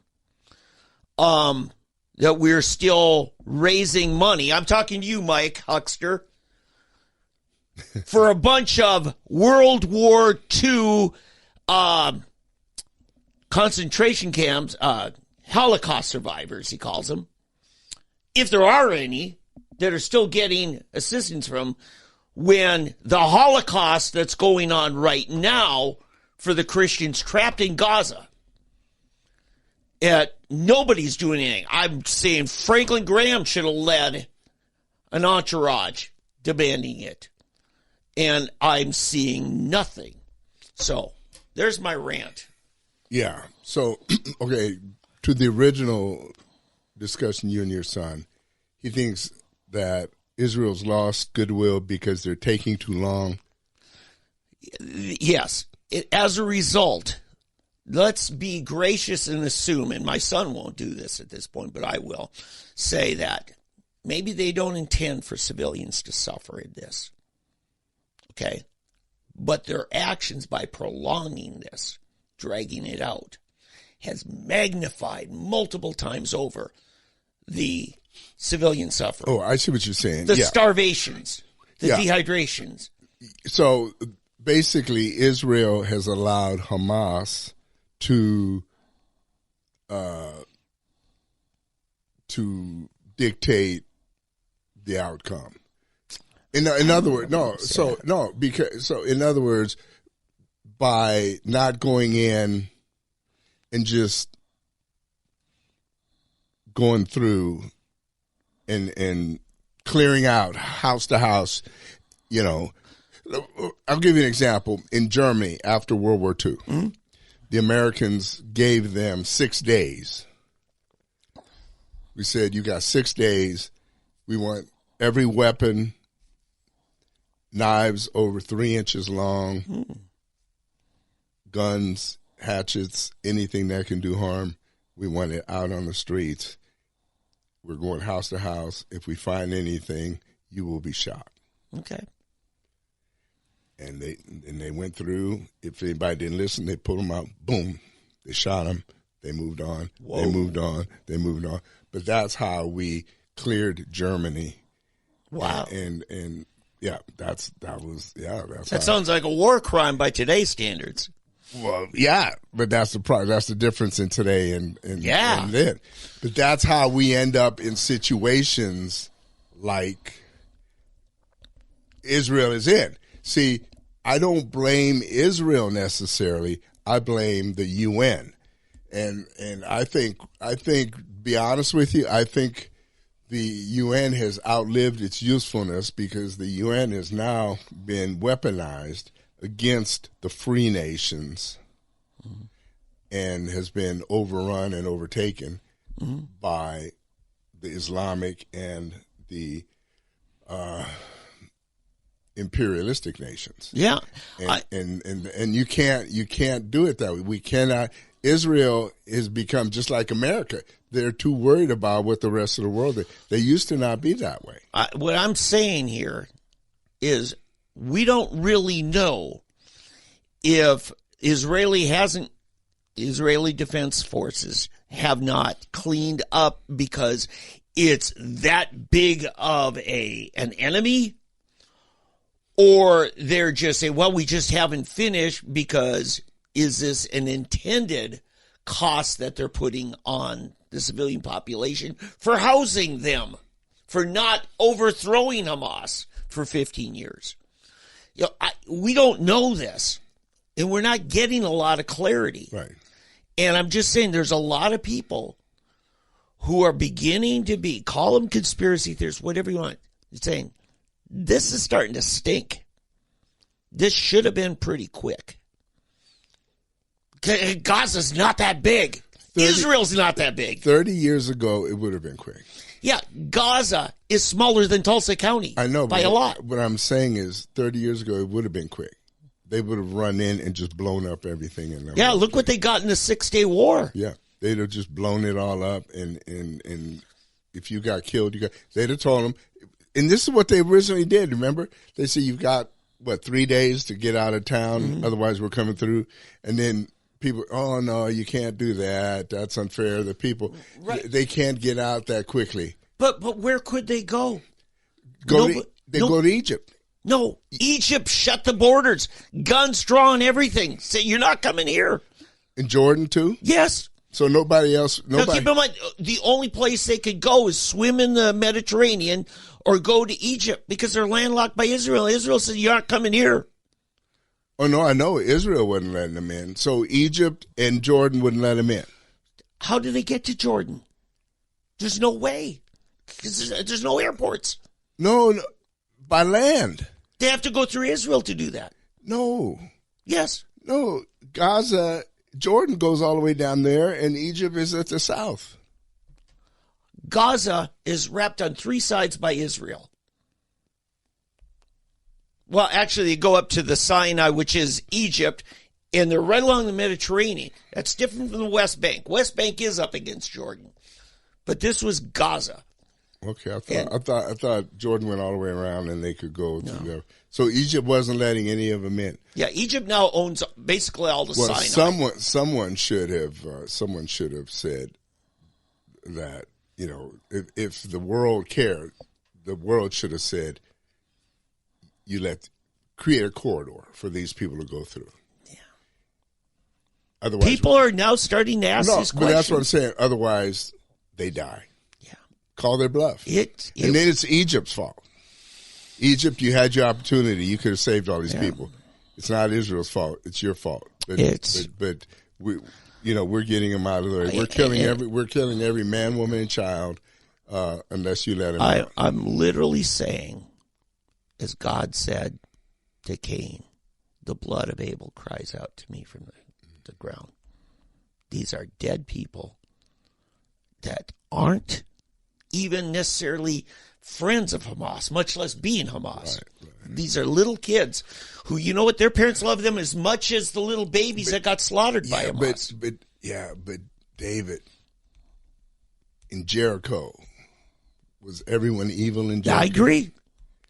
You don't even have to go there, Eddie. The little children, Eddie. But what would happen? The little children grew up to be idol worshipers who ended up doing child sacrifices, and that's the whole argument. That's a very good argument. That's the argument that we in the Western world don't understand that, right. And we want to apply our Western standards. Right. It's just like what the British said in the Revolutionary War. Well, you aren't even keeping information, and you're shooting our officers. You're not supposed to shoot the officers. Right. See, they wanted their polite our rules. Peons. Yeah, you can shoot our enlisted people, just don't shoot the officers. Here's what I mentioned in my conversation is, you've always had this tribal hatred.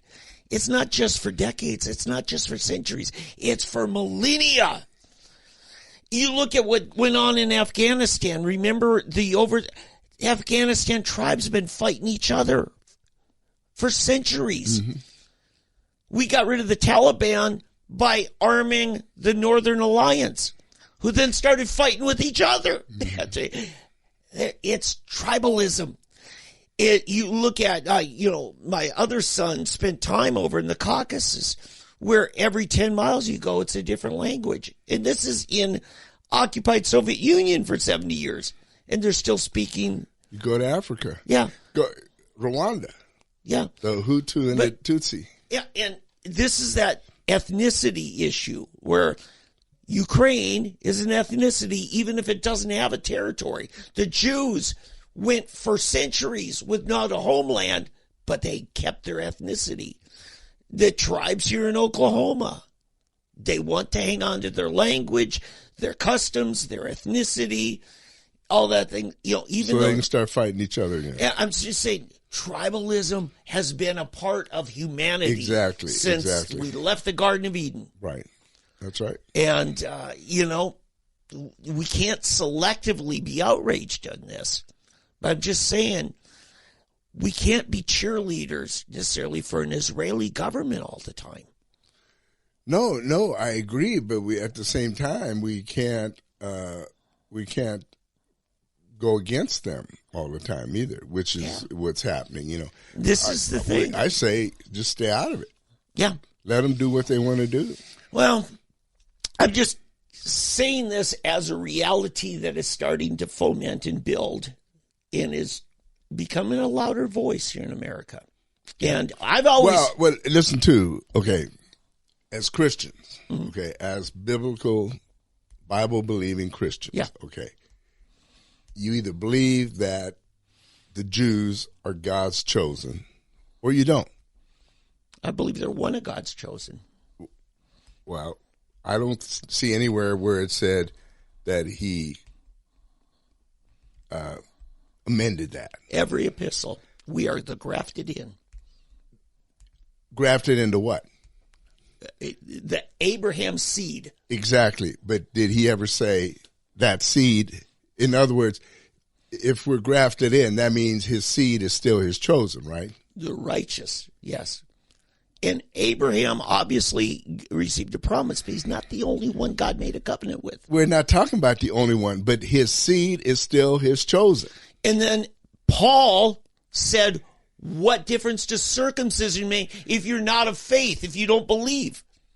It doesn't matter. It's still his seed. If you read Romans 9, this is probably for another time. We need to get into the whole replacement doctrine. Okay, this is a big issue today. Replacement theology. People that believe Christians have replaced the Jews as his chosen. When it comes down to the individual, you stand before God the day you die. Right. It doesn't matter what your bloodline is. That's true. Nevertheless, God has made a covenant with Israel that he will never break. He's not going to break his covenant with Israel. Yeah. But he has chosen to graft Christians, the true believers,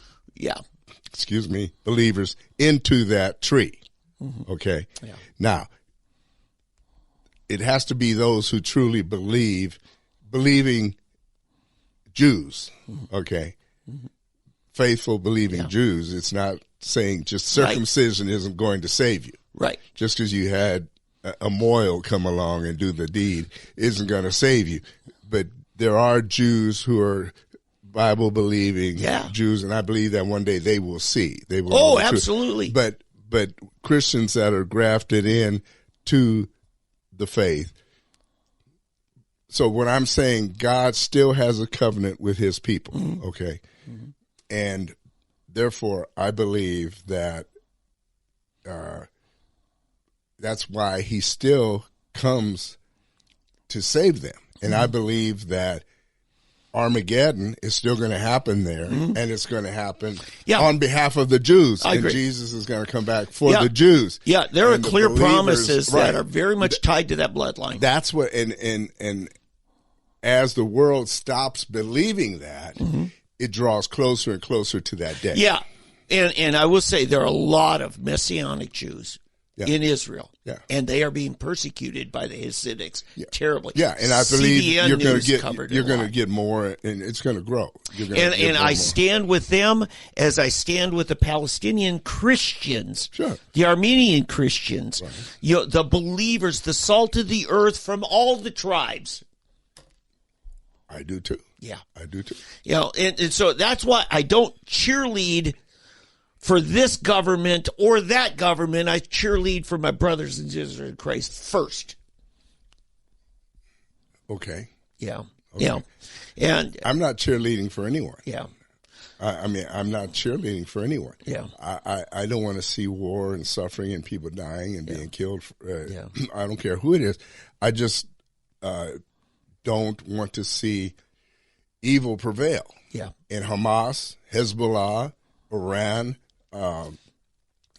you name them. Yeah. They're all evil. Yeah. And they must be defeated. Yeah, and I don't care who defeats them. I'm adamant about that Israel had every moral duty as a government to avenge and protect by going after Hamas for the terror, just as same as the way we went after Al-Qaeda after 9/11. Right. And for America to sit back and tell them, you can't, it goes back to me telling the story about a fair one in Philadelphia. Yeah. Okay. Yeah. I mean, it's the same.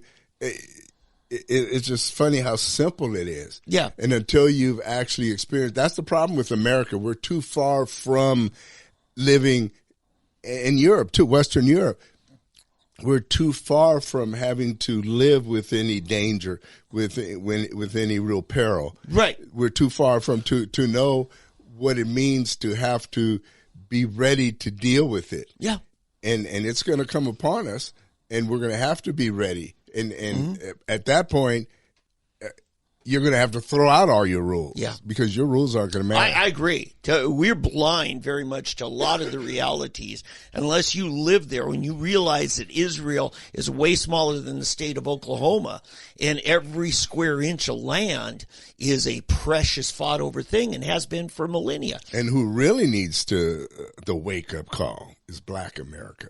Yeah. Because they have got a wake-up coming. Yeah. When they get overtaken by Hispanics. Yeah. From all over the world, and Hispanics who really don't give a rip about them. Yeah. Who think they're the lowest on the totem pole. Yeah. And that's the first group they're coming after.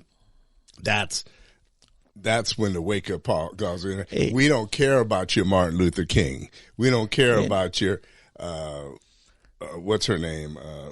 I can't think of her name that wouldn't give up her seat on the bus. You know, Rosa. Rosa Parks. We don't care about Rosa Parks. We don't care about W.E. Du Bois. You know, we don't care about any of that crap. We don't care about Barack Obama. You know, it's Cinco de Mayo, N-word. You know, I mean, seriously, that's what's going to end up happening. At that point, Black folks who are diminishing are popular through abortion, and which we have given to them. Yeah. You know, we used to be 18% of the population. We're down to less than 10 now. Oh, yeah. You know, and just stupidity, foolishness. And just because I just read the Super Bowl, it's going to open again with Lift Every Voice, the Black National Anthem. They're going to sing the have a choir or somebody sing, Lift Every Voice and Sing, that everybody's supposed to enjoy, you know. Rich liberals. Yeah. That's who brought us that. It's rich liberals. Yeah. They're assuaging their guilt. Yeah, they can assuage it all they want, but wake up time is coming. Anyway, I just thought I'd throw that out because I think it's happening more and more, and it just tied into the whole tribalism thing, which is another narrative that is the Russian-Ukrainian war, tribalism. Yeah. Read the book. Read the book, folks. Yeah. Y'all have sinned. Yeah. Hey, also, I don't know which order I should do this in. Let me see. We'll do this. Joe Biden. A verdict came out in his theft of secret documents. What was a non-indictment came out? Well, yeah. Well, that's true. They're not going there, right? Then, but Special Counsel Robert Ben-Hur. I threw that Ben in there. It's for those of you that don't know, Ben only means son of Hur. Yeah. So because his name is Hur, he obviously had a father named Hur, which makes him son of Hur. So let's just call him Ben-Hur. So Special Counsel Ben-Hur decided not to indict President Biden. Why? For theft of top secret documents that he had in his garage, in a library in Delaware, and at the University of Pennsylvania, and probably about 100 other places. But he decided, because Mr. Biden's memory was significantly limited, both during his recorded interviews with the ghostwriter in 2017 and in his interview with our office in 2013. and his cooperation with our investigation, including by reporting to the government that the Afghanistan documents were in his Delaware garage, will likely convince some jurors that he made an innocent mistake rather than acting willfully, that is, with intent to break the law as the statute requires. I mean, that is just the biggest BS. So basically, he is saying two things. Joe is out of his mind. And secondly, he doesn't think any jury would convict the guy. So why waste our time? But now, here's a question I asked Dave. You answer me this. We know that some of these documents go all the way back to not just when he was vice president, but when he was in the Senate. So at that time, he would have been in his 50s. Yeah, and this would have been at least maybe 15 40s. years ago. Right. Right. At least. So he might have even been in his 40s, but we know at least 50s. So was he already out of his mind back when he was in his 50s? Bingo! But let's say, all right, but he's been senile for that long. Yeah. So let's say I'm a serial killer. Yeah. You don't catch me till I'm 80. Mm-hmm. And I don't remember. Okay, so Whitey Bulger. I don't remember any of these. There you go, Whitey Bulger. Yeah. Whitey Bulger, the famous mafia killer. He gunned down an executive here at Southern Hills. Exactly. Famous movie done about it. They finally found him after, was it 40 years? Yeah, 40 years. Found out the FBI was hiding him. Yeah. So, if he was so aged that he didn't have all his faculties, does that mean they don't charge him? If I'm a rapist, or however you say it, anyway, and I, get away with it for many serial rapists, and you catch me when I'm in my late 70s, early 80s, I don't remember what, I do you not charge me anymore? I've got a good one. How about all these Nazi war criminals? Right. They hunted down for all of these years and found. Was it Mengele? Was the one they didn't find till the 80s? Well, yeah, but he wouldn't have been even that old at that point when they. Still 30 years. Oh wait, Mengele. I don't think they ever found Mengele. Oh, okay. It was Eichmann, but they found him. He was still younger. There was another one. There's one in the 80s. I forget. Yeah, they found one in the 80s, but but he was a guy in Ohio. Remember the guy in Ohio? Well, there was that guy, but there's questions about identity on that. Right. So, but even without the identity, what if, let's say it was him, but what? He doesn't remember anything. I don't remember anything. And do they not charge him?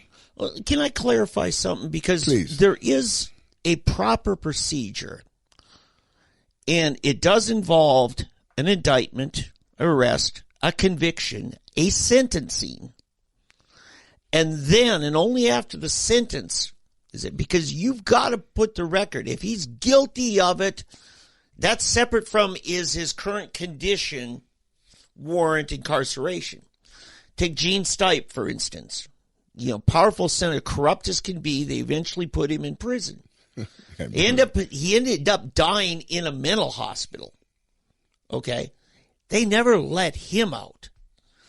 I had a neighbor who was convicted for writing hot checks. He ended up, somebody attacked him, bit him, and he got terminal hepatitis in jail, in prison. And he got paroled on that hardship. He had already served 10 years and moved back across the street from me. Was a great neighbor, great guy. But you see, they did not pardon him. They didn't not convict him. So you have to establish what is just. Did he commit a crime? Was it a crime when he committed it? Mm-hmm. And the whole humanitarian thing you have to set aside. as something post-conviction. So I want to clarify. So if you want to be a humanitarian, that's how you do it. You still convict him. Exactly. Yeah. Yeah, this thing is just, but here's the sweet part of it. This is what's so funny. By not convicting him, but using the excuse that he's senile, Ben-Hur actually did more damage than had they charged him. Yeah, they set up a 25th Amendment issue. Right. So it's like throwing a grenade into the middle of the whole situation. He panicked. Joe went on TV. And proved he was senile. It's like, I'm sorry, I stepped on your punchline. No. It's like all of a sudden after that, because he just totally blew it. It's like somebody said, how did his wife let him out? How did he escape and do that? And Ducey went after him like I'd never seen. Ducey's always been, but he didn't hold back. Peter Ducey, the Fox News correspondent there. But this is.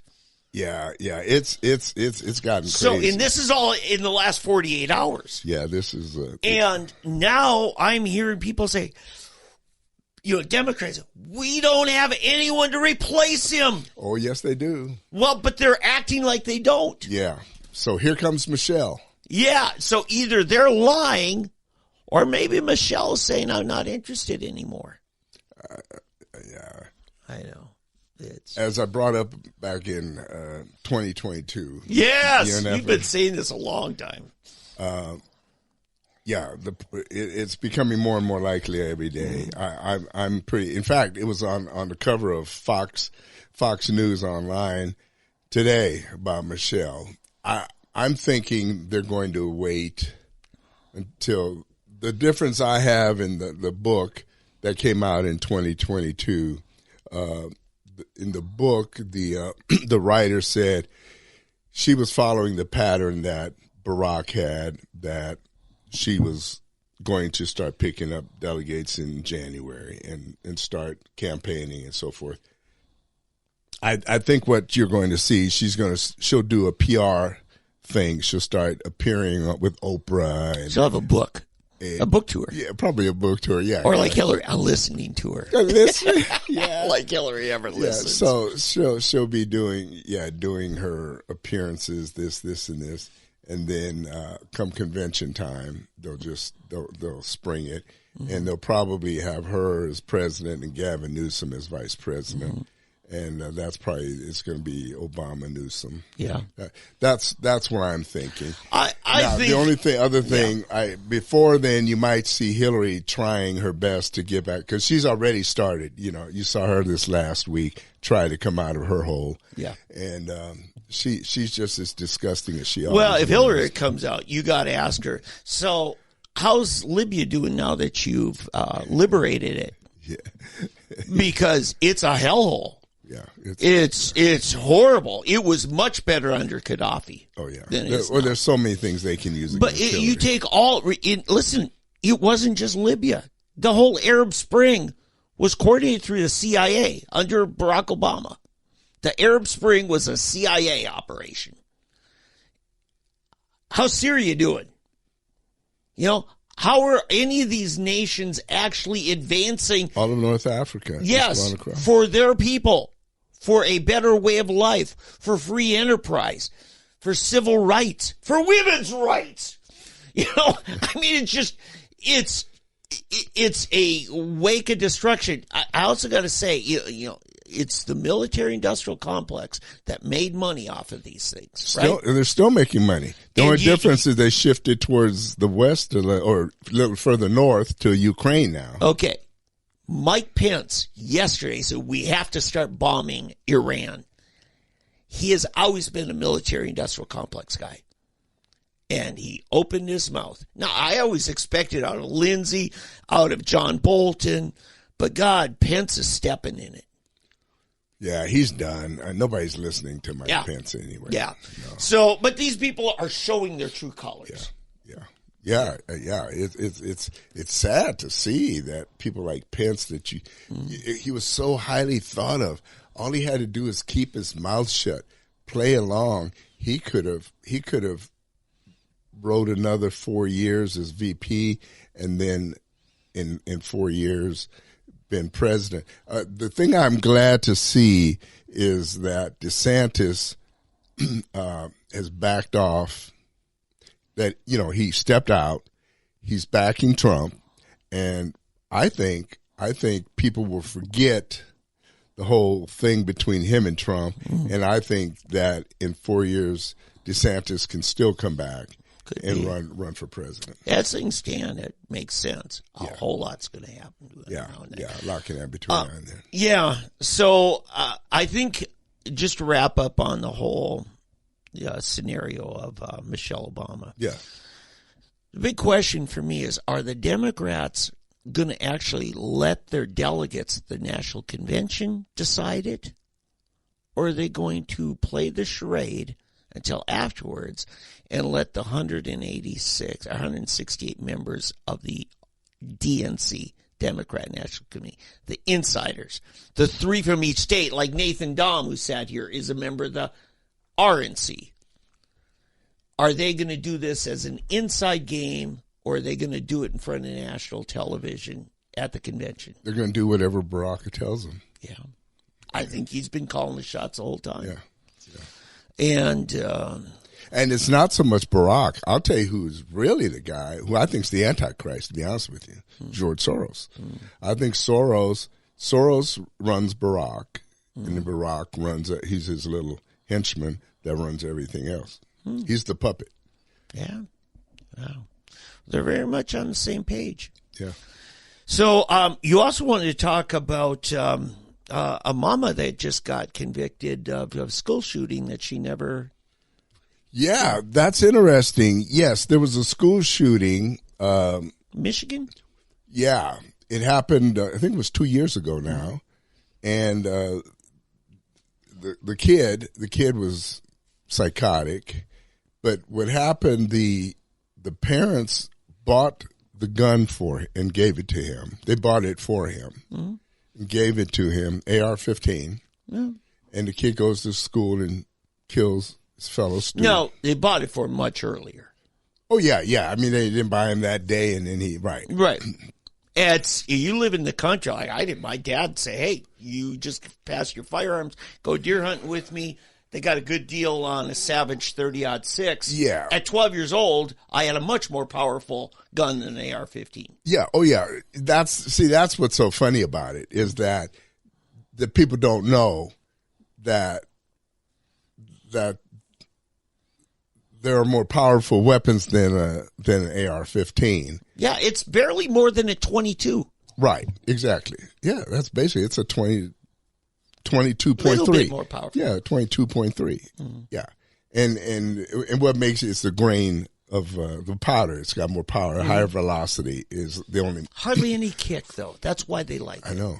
Yeah. See, mine, God, I had a bruised shoulder first time I fired. Oh, 30-06. 30-06. A 12-year-old skinny kid like me. Yeah. Prepubescent. Oh God, it just beat the snot out of my shoulder. Yeah. But my dad said, "Make a man out of you, boy."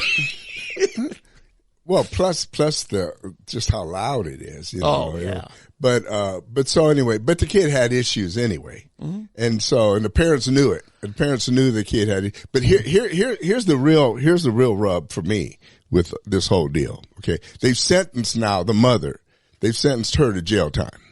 I didn't hear that. I got the conviction, but I didn't hear. Well, the conviction, they're about to sentence her to jail time, right? But they convicted her of being guilty of her son's murdering these kids. Okay, I believe it's negligent manslaughter is what they convicted her on. It's any more nits you need to pick? It is important on this. But it doesn't matter. They're still convicting her of manslaughter. Yes. Okay. All right. So all right, and the husband is still waiting his conviction or non-conviction or whatever. So, but here's what gets me, okay, is the school, whether they have any culpability in this. Ooh. Yeah, because you kind of left out some important things, his timeline. The school, after the kid already owned a gun, after all these things, he started developing, antisocial behavior, a number of things. They told the parents, you got to get help. He needs a good assessment, psychiatric assessment. The parents ignored it. Right. The parents did nothing. Now I'm finding out it has nothing maybe to do with it, but everything to do with it. The mom was carrying on extramarital affair at the time. We're only now finding that out. You just got negligent parenting here, and it's a pretty strong case. Mm-hmm. But at the same time, I think your point about why did they keep letting the kid in school? Exactly. If they thought he was in such bad shape, and they're putting it all on the parents, that's the thing. They never go after bureaucrats. Right. Yeah, no, the kid had exhibited some very, erratic behavior in the school. Mm-hmm. And the school should have taken some precautions to keep the kid out of there, out of his own harm's way and other students' harm's way. Mm-hmm. And so that is so there are a lot of factors there, but this is the first case where parents are actually being or having been prosecuted mm-hmm. for the act of a child. So we'll see how it all turns out, how many years they give her or not for this, or the appeals process and all of that. Oh. I mean, what do you think? Those of you on Facebook, let us know. Or on YouTube, let us know what you think. Should parents be held responsible for the acts of their child? I personally, in a case like this, I think yes. I think they should. Yeah, it's painful because you know where they want to go with this. And as a parent, you feel like you're being stepped on, questioned, undermined by government. And the government never holds themselves to the same standard they want to hold you to. And I would say, if the government was so much better at parenting than parents, why are foster kids in such bad shape? You'd think they'd be the best raised kids if the government was so good. Yeah, my point is not that. Yes, the government, I think, is also culpable in many ways. But what I'm saying, at the same point, that doesn't mean I let the parents off the hook. Right. So what I'm saying is, we do need to start holding parents liable for certain acts of their kids. Yes. Otherwise, you just have these free range. They talk about free range kids. Yes. And that's what's going on. You got a lot of parents that just don't care. They just, I don't know what it is in our society. You and I were free range kids. Most kids, the 70s standards of parenting was really free range compared to the way it is I wasn't free range until, actually, in a way, I think about it, yes, I was. It was my parents were just very fortunate that I didn't end up. Maybe not in Philadelphia. Well, even in Germany. In Germany is when I really was. Right. This thing, I mean, there's as much as we wanted to pick on Hillary about the whole it takes a village, back then, the village actually worked better. I mean, let me tell you. For example, when my dad was in the Army, mm-hmm. and when we lived on a military base, mm-hmm. I'll give you an example. Guys will get in a fight, mm-hmm. and I remember some of my friends, they beat up a German, mm-hmm. and they caught him. Mm-hmm. They found out who did it. They shipped the entire family back to America. Exactly. And punished. They court-martialed the dad mm-hmm. because his son's behavior. And it happened all the time. If the kids got caught with drugs, the kids stole something, if they did anything, they punished the father. Right. When I screwed up in my hometown, my biggest fear was they would tell my parents. Because I knew I was going to get when I got home. Right. No matter what the school did to me for what I did at school. My biggest fear was what would happen to me when I get home. You don't have that in many of the single parent families of urban America. And, I think you got that factor. I think the other thing I want to say, you were a big part of helping get EPIC online school started. And then COVID hit. And all of a sudden, all these public schools had to develop an online thing. I was talking to a school board member up here in Shoto Maize School District, as COVID was winding down. I said, so what are you going to do with your online school? And he says, oh, we'll probably just kind of mothball it. And I said, don't get rid of it. I said, you guys have finally invested in something that, one, helps you compete against Epic, and I think competition is always good, and we need lots of Epics out there. But more importantly, I said, you now have an alternative school that doesn't cost you like it did. Being on campus should be a privilege for good conduct. If a kid can't behave himself on campus, you don't suspend him. You just switch him for the rest of the semester to online. If they had done that for this kid, they could have protected their campus. Yeah, that's true. This Michigan shooter. Exactly. I think that's one of the things you could reasonably hold the school district accountable for. If you're going after parents, then let's be circumspect and go after everybody who didn't do their job, and with the same punishment level, because I think a bureaucrat ought to face jail time just like a parent does. They come after the private sector, but they never hold government to the same standard. Oh, I agree. I don't know about jail time, but at least a demotion or firing or something like that. That would be a better way to do it. I mean, I don't think you can jail a school administrator or teacher for a kid shooting somebody. But if kids died because somebody didn't do their job. I understand, but at the same time, there's a difference in a parental responsibility and a school person's responsibility. Let me use an example. You know the guys who started Epic, David Cheney, Ben Harris. They're facing many years of prison for what a public school does all the time and never. And I think that's wrong. Exactly. I'm totally against that. I'm just saying, if you're going to, and you know what that's about. That's nothing but punitive action. Yeah.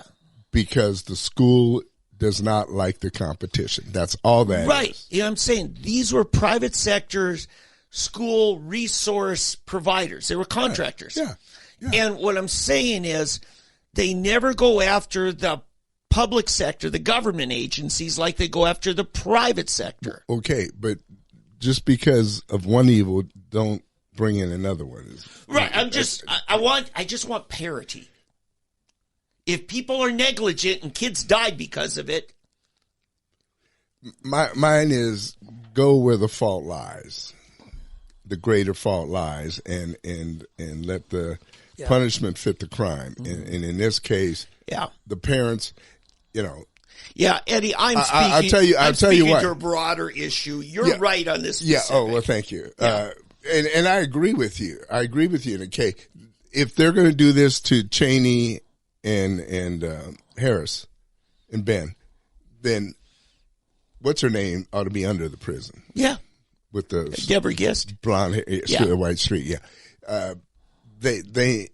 That's just ridiculous. Yeah. As I said, you and I both know what this is about. Yeah. Okay. It has nothing to do with better education or real crime. Right. They're afraid. It's fear that this competition has proven itself to be better, and it endangers the unions and their exorbitant pay and benefits. And this is the deep state in Oklahoma. Yeah, that's what it is. It exists. That's what it is. So I don't have any hard news left. I got something funny. Okay, give me some fun. There is, oh gosh. Down in Lexington, Oklahoma, just south of Norman, maybe 30 miles. Sheriff's deputies responding to a call. A guy holed up in his own home with a gun and refusing to. Is this true? This is a true one, but it's funny. Okay. It's video. Actually, the Young Turks carried it, but it wasn't their story. They carried somebody else. But it was in town. And you had a sheriff's SWAT team all there on site, and the chief of police for the city police, mad as hell at why weren't we told about this? And they got into a physical altercation to law enforcement agencies and testosterone going haywire here. I think I saw that. I sent you the link last night. Okay, yeah. That's in Oklahoma. Okay, I didn't realize it was in Oklahoma. And it's just a bunch of the sheriff went in without notifying the local police. Yeah, and he has jurisdiction over the whole county. Right. But it's all about this is my domain and I'm the king. And, the police chief got out. He was outmanned. There's only him and one of his, It looked like both parties could have stood to push back from the dinner table a little bit. Yes. But, you remember down kind of in that same area, not far away, back about 10 years ago, highway patrolman, Trooper Martin, pulled over the ambulance because he thought one of them gave him the finger. Whatever happened, because the guy died. That officer died. The officer died. Later, after some health issue. I don't think it was COVID. It was around. But, yeah, he's gone. Whatever happened with the suit? I couldn't. Oh, no, it's gone. Nobody was ever prosecuted on that. But there was a lawsuit. There was a civil suit. Yeah, that's a good question. Because he choked an ambulance paramedic. Yeah, he pushed him up against the ambulance. Right. And his first complaint was they're going up a hill with a gravel shoulder and the ambulance carrying a heart patient to the hospital, but not with sirens going because they didn't want to stress the patient, older woman. And they're going through town. His cop is at a convenience store where he's responding to a call, and he sees him. He claims the driver gave him the finger. Right. So he gets in his car, forget, my call here. I'm going to go pull that ambulance over. And the paramedic says, I got a patient. We got to get to the hospital. Right. That was probably the finger. He was probably doing something like. Yeah. And they finally asked the driver. He's probably doing this. I got a patient, and the idiot cop thought he was flipping me off. But this is Officer Martin just back from a tour of duty in the Middle East. Yeah. And, where, I got the M16, I'm in charge here, Fallujah, bow down to me, kind of. Oh, man. But, this is the thing you deal with. And I talked to a chief of police from Apache, he's a good friend of mine. He said, when you put on your badge and uniform that morning, you got to ask yourself, look in the mirror, am I a warrior or a servant? And your whole mindset. Am I going to be the big boss that everybody genuflects to? Or do I try to serve people and protect them? Yeah, the question I've heard is when you put it on, does somebody need to die today? Yeah. Ooh, there you go. Yeah, and because either me or the other person. Yeah. So when you go out, in other words, that would stop. You need to ask yourself that question before you shoot. Or put yourself in a position to get shot or killed. Because a lot of times people do these things, because it goes both ways. I've seen some terrible things that officers have done to put themselves in a bad position to get shot or killed. Or fail to do, and a bunch of Uvalde public school kids are left to die because he didn't want to put himself in harm's way. Right. The police or shot people that didn't need to be shot. Yeah. Yeah.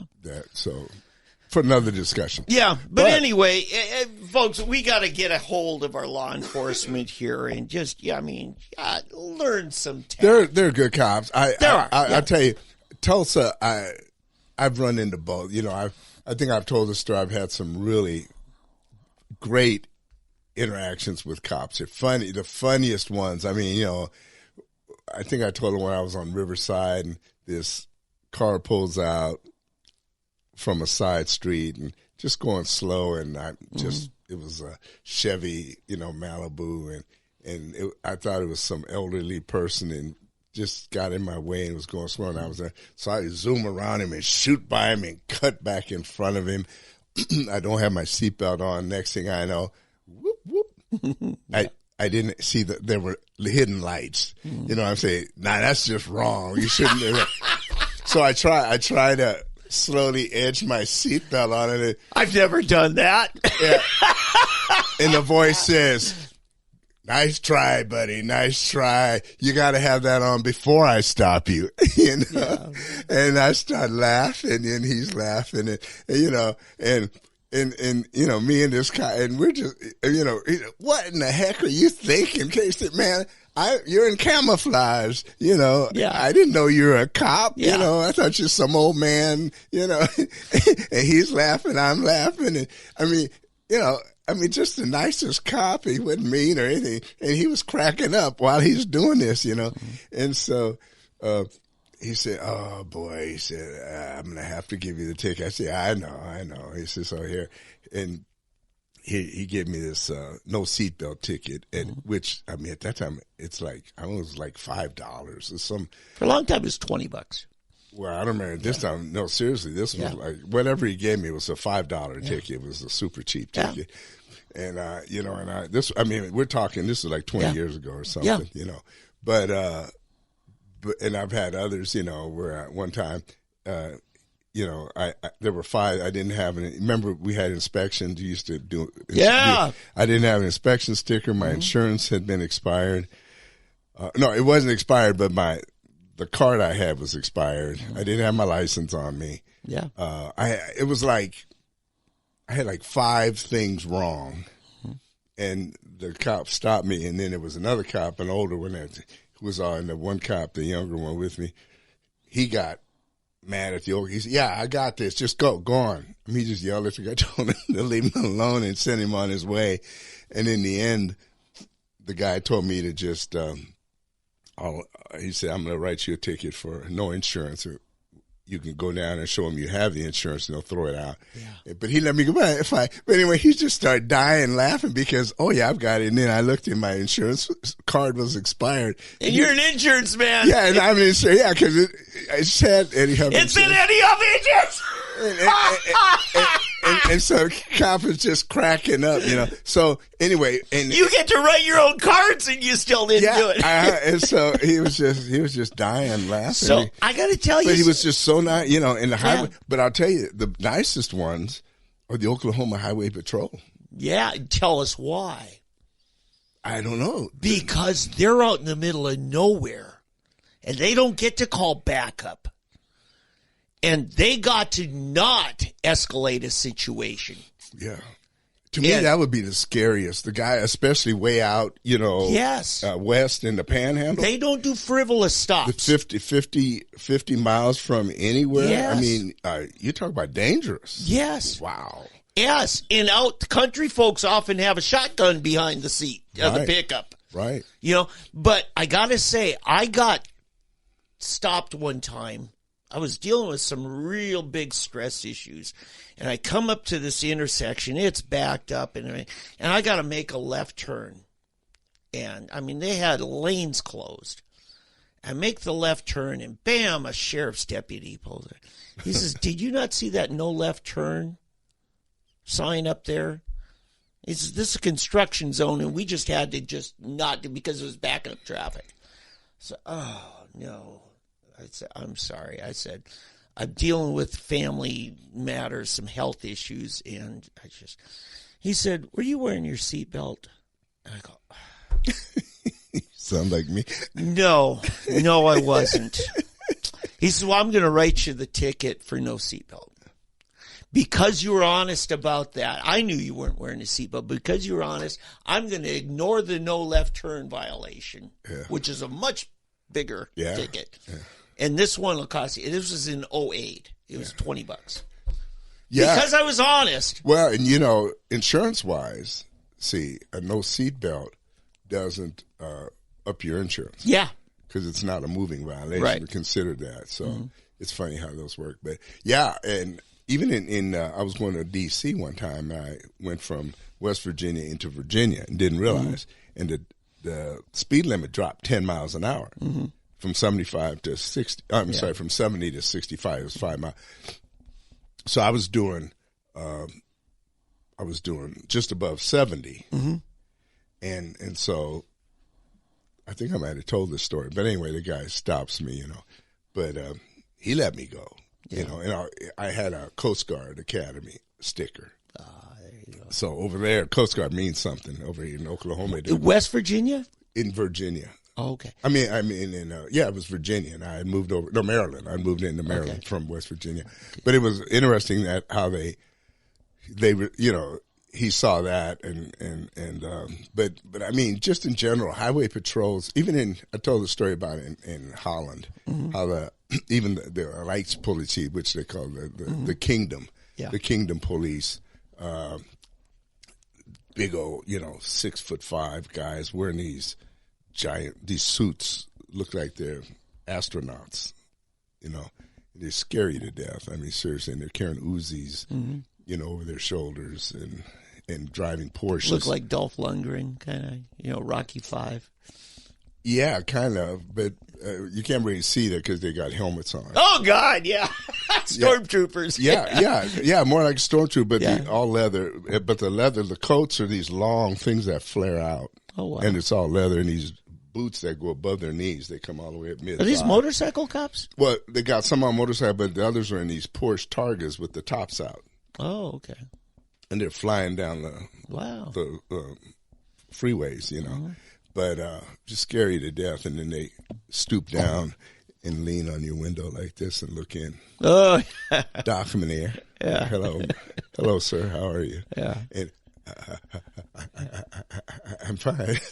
Wow. They say, did you know your light is out over here? Oh, wow. No, I didn't. Oh, well, just want you to know you may want to go get that fixed. Yeah. Yeah. Okay, but anyway, yeah. So these are different, but no. Law enforcement generally is very good. City police sometimes can be jerks. Not all of them. I've probably most of them I've dealt with have been nice. I've only had 2 bad experiences in Tulsa with them, but the rest of the time, I've always had good experience with the police. Yeah, I got one other news thing. I just got to at least mention it. Supreme Court heard the Colorado ballot case. Yes, that's very important. Glad we. Oh my God, those liberal women on the Supreme Court really had problems with what Colorado did. I was Jonathan Turley was saying, I think we're going to have a unanimous on this.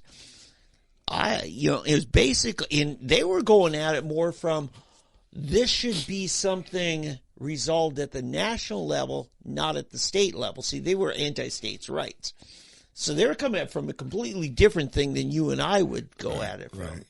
I mean, I would go at it from, wait a minute, you did not give Trump due process of law, and you took away his liberties.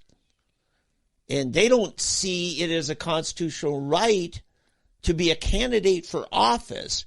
They were arguing more you were depriving the constitutional rights of the voters. So, anyway. Which in a way is right. I mean, in a sense, they're right. You're depriving Trump of his rights too. They did not acknowledge that. Right. It's both ways, but at the same time, you're denying the nation its rights. Yeah, you're undermining democracy is what you're doing. Right. Colorado is being the very thing they claim to be against. Right. They're saying Trump is undermining democracy. No, you just did. Right. Hey, one last thing. Mm-hmm. Super Bowl. The Niners. Well, I'm just saying Super Bowl. Yeah. Tomorrow. Yeah. I'm going to stick with my prediction. That's the 49ers. Yeah. There's a lot of hoopla. To me, the tragedy of this year's Super Bowl is that it's been hijacked by the whole Taylor Swift, Kelsey deal. Yeah. It just kind of chaps me a bit. Yeah. We can't concentrate on football. So, but yeah, the reason I think I've explained before, I was a 49er fan for years. I've been a 49er fan. I am a Chiefs fan, but I have to go with the 49ers for a couple of reasons. My longstanding love for the 49ers in general. Yeah. But I really like Brock Purdy. and I just like the team. There's something about the team. It's just different, and the character of the team just seems different, and I just there's something about the 49ers I like. So I hope they can do it. And I want Brock Purdy, Mr. Irrelevant. I want Mr. He was the last person drafted in his draft 2 years ago. And or was it 3 years ago now? I think it's it was 2 years ago. Was it 2 years ago? This is only his second year in the NFL. Wow, Mr. Irrelevant, and he's just this little. He's not even getting a real salary yet. No, I mean, he's got minimum wage for the NFL. It's called minimum wage. Yeah. So, and the other thing, I was down a Quick Trip. I heard a couple of big black guys talking about it, and they talked about McCaffrey. Is it for a white boy, he can run. Yeah. Yeah, that's right. That's the other thing. I like McCaffrey a lot. I like what's his name? What's the tight end from Iowa? Oh, he's funny looking. Kittle, yeah, George Kittle. It's so funny. I think we talked about this before. How he was clean in college. Yeah.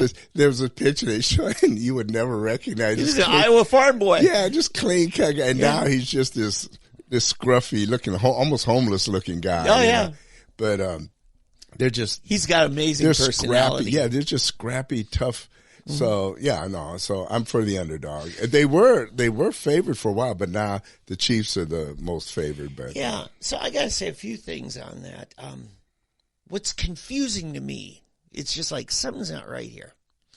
Kyle Shanahan is the son of Mike Shanahan. Yeah, the Denver Broncos guy who won Super Bowls for the Denver Broncos. Right. And he's supposed to be the AFC coach because he's a Shanahan.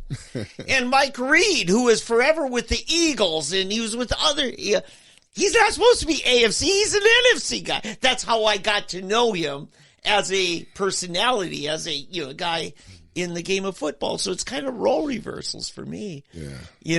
That's a funny thing with all this free agency, not just amongst players, but coaches or, the round table. Right. I did not know Christian McCaffrey is the son of the great Ed McCaffrey, who was with the Broncos. Uh-huh.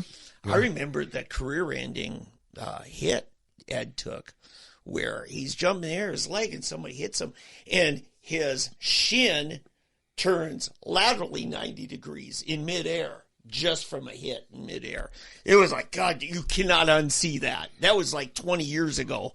And I can still see it. Like, ooh, I didn't want to see it. Yeah, C-Mac, they call him. Yeah. Christian McCaffrey. Yeah, he's incredible. Now, I got to say, what they're doing with the tracking of Taylor Swift's jet, that ain't nothing new.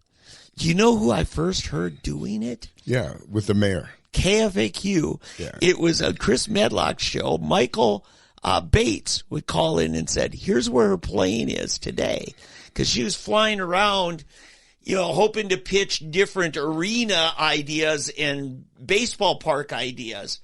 Because remember, she got the city to pay to build a new baseball field to replace the county already had one. Mm-hmm. And she wanted it downtown. It was just all this stuff. And Michael Bates just knew how to he got under Kathy Taylor's skin. Yeah.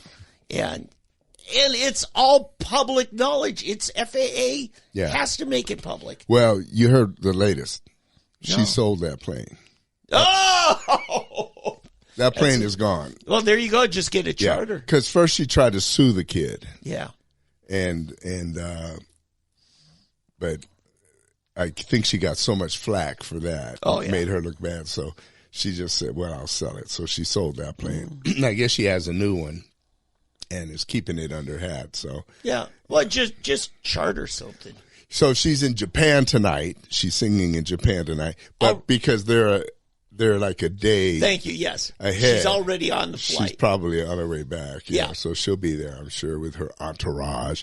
Yeah, because it's already Sunday morning. Yeah. So I wonder if whoever the singers are or whoever's doing the performance isn't going there. And here's our friend Taylor Swift. Yeah. and she's going to be up there singing at a halftime or something, but I don't know.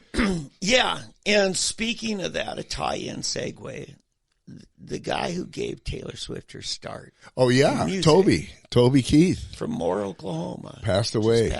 Yeah. He's the one who gave her big break. I know, and she is not mentioned. Oh, she hates it. It's politics. Yeah. I mean, listen, this whole Kelsey Travis thing, Travis Kelsey, it is such a contrived thing. I think so. It's all publicists make up these things. Do you really think that Timberlake, Beauty and the Beast, Timberlake and Britney Spears, you really think that wasn't publicists put that together? All of these little, it's all for the tabloid stuff. And now, Fox, NFL Today, and all of the, NFL is cashing in on it. Oh, yeah. They said they've gained 3.5 million teeny bopper, or maybe 300 million. I don't know. But there's some immense number of new young fans that have now joined the NFL, and they're all wearing the new chic is the Kansas City jerseys, right? So it's right, and the Kelsey, which I guess he gets some royalties, probably. Well, 80 if it's an 87 jersey, right? Yeah, he sure does, right? And so that's how he paid for the publicity. They're not cheap. Yeah, I intercepted a bunch of emails that were from a record label, Christian record label, and I saw the different publicists. Budgetary proposals with the different Christian record artists and how they were going to get in front of this youth group conference and this, influencers of young people who buy albums and go to concerts. Something else that's interesting, last couple of games, I don't know if you noticed, you didn't see Brittany Mahomes with her. Before you had been seeing Brittany Holmes also in the box with Taylor, and then they're together and they're hugging and stuff.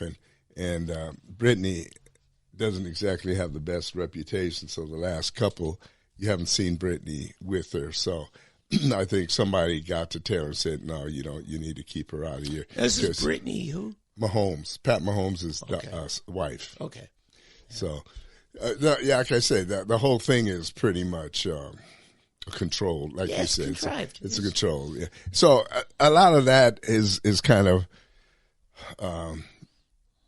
made me go for the 49ers as well. It's idol worship. Yeah. It's taken the game out of the game. Yeah. In other words, if people are watching the game because of all of the stuff around the game, then it's not about the game anymore. Now, here's how it would have backfired, is if Kelsey would have sucked. Do you remember how it worked for Tony Romo with Jessica Simpson? Yeah. They blamed her for his bad performance.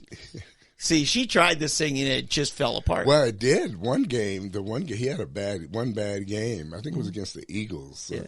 About 3 games ago, but then he came back. The fans took it out on her. Yeah, I know. Yeah. And she's a Texas native. Yeah. It's like, it's her team. No, Tony was all Tony. It was all Tony. You can't blame Jessica. Yeah. I actually like People Jessica. wanted to, though. Yeah. Oh, yeah. Yeah. See, that was when they hated. For some reason, eventually it'll happen to Taylor, too. They build you up to a certain point. Yeah. Like Mariah Carey. Yeah. They all do. She'll get to a certain point, then people will have up. But see, I'll tell you why they're not doing it right now. And see, she is so smart. She is in the tank for Biden and the Democrats. She's a total lib. She's playing that politics thing. And so as long as she plays the game, she will be the girl. It's kind of like Madonna. Madonna has done so many things that she should have been kicked to the curb. But because she's the darling of the left, every anti-conservative ideal, she's right at the head of it. So that they've loved her. She's like, I mean, look how Clinton exploited Monica Lewinsky, and all the feminists stood on Clinton's side. Yeah. On it. Yeah. So anyway, hey, we've outdone ours. I think we set a new record today, Dave. It's been a good show, though. Hey, God bless you guys. Have a great week and enjoy the Super Bowl if you can, as much as you can. And we will talk to you next week. You bet.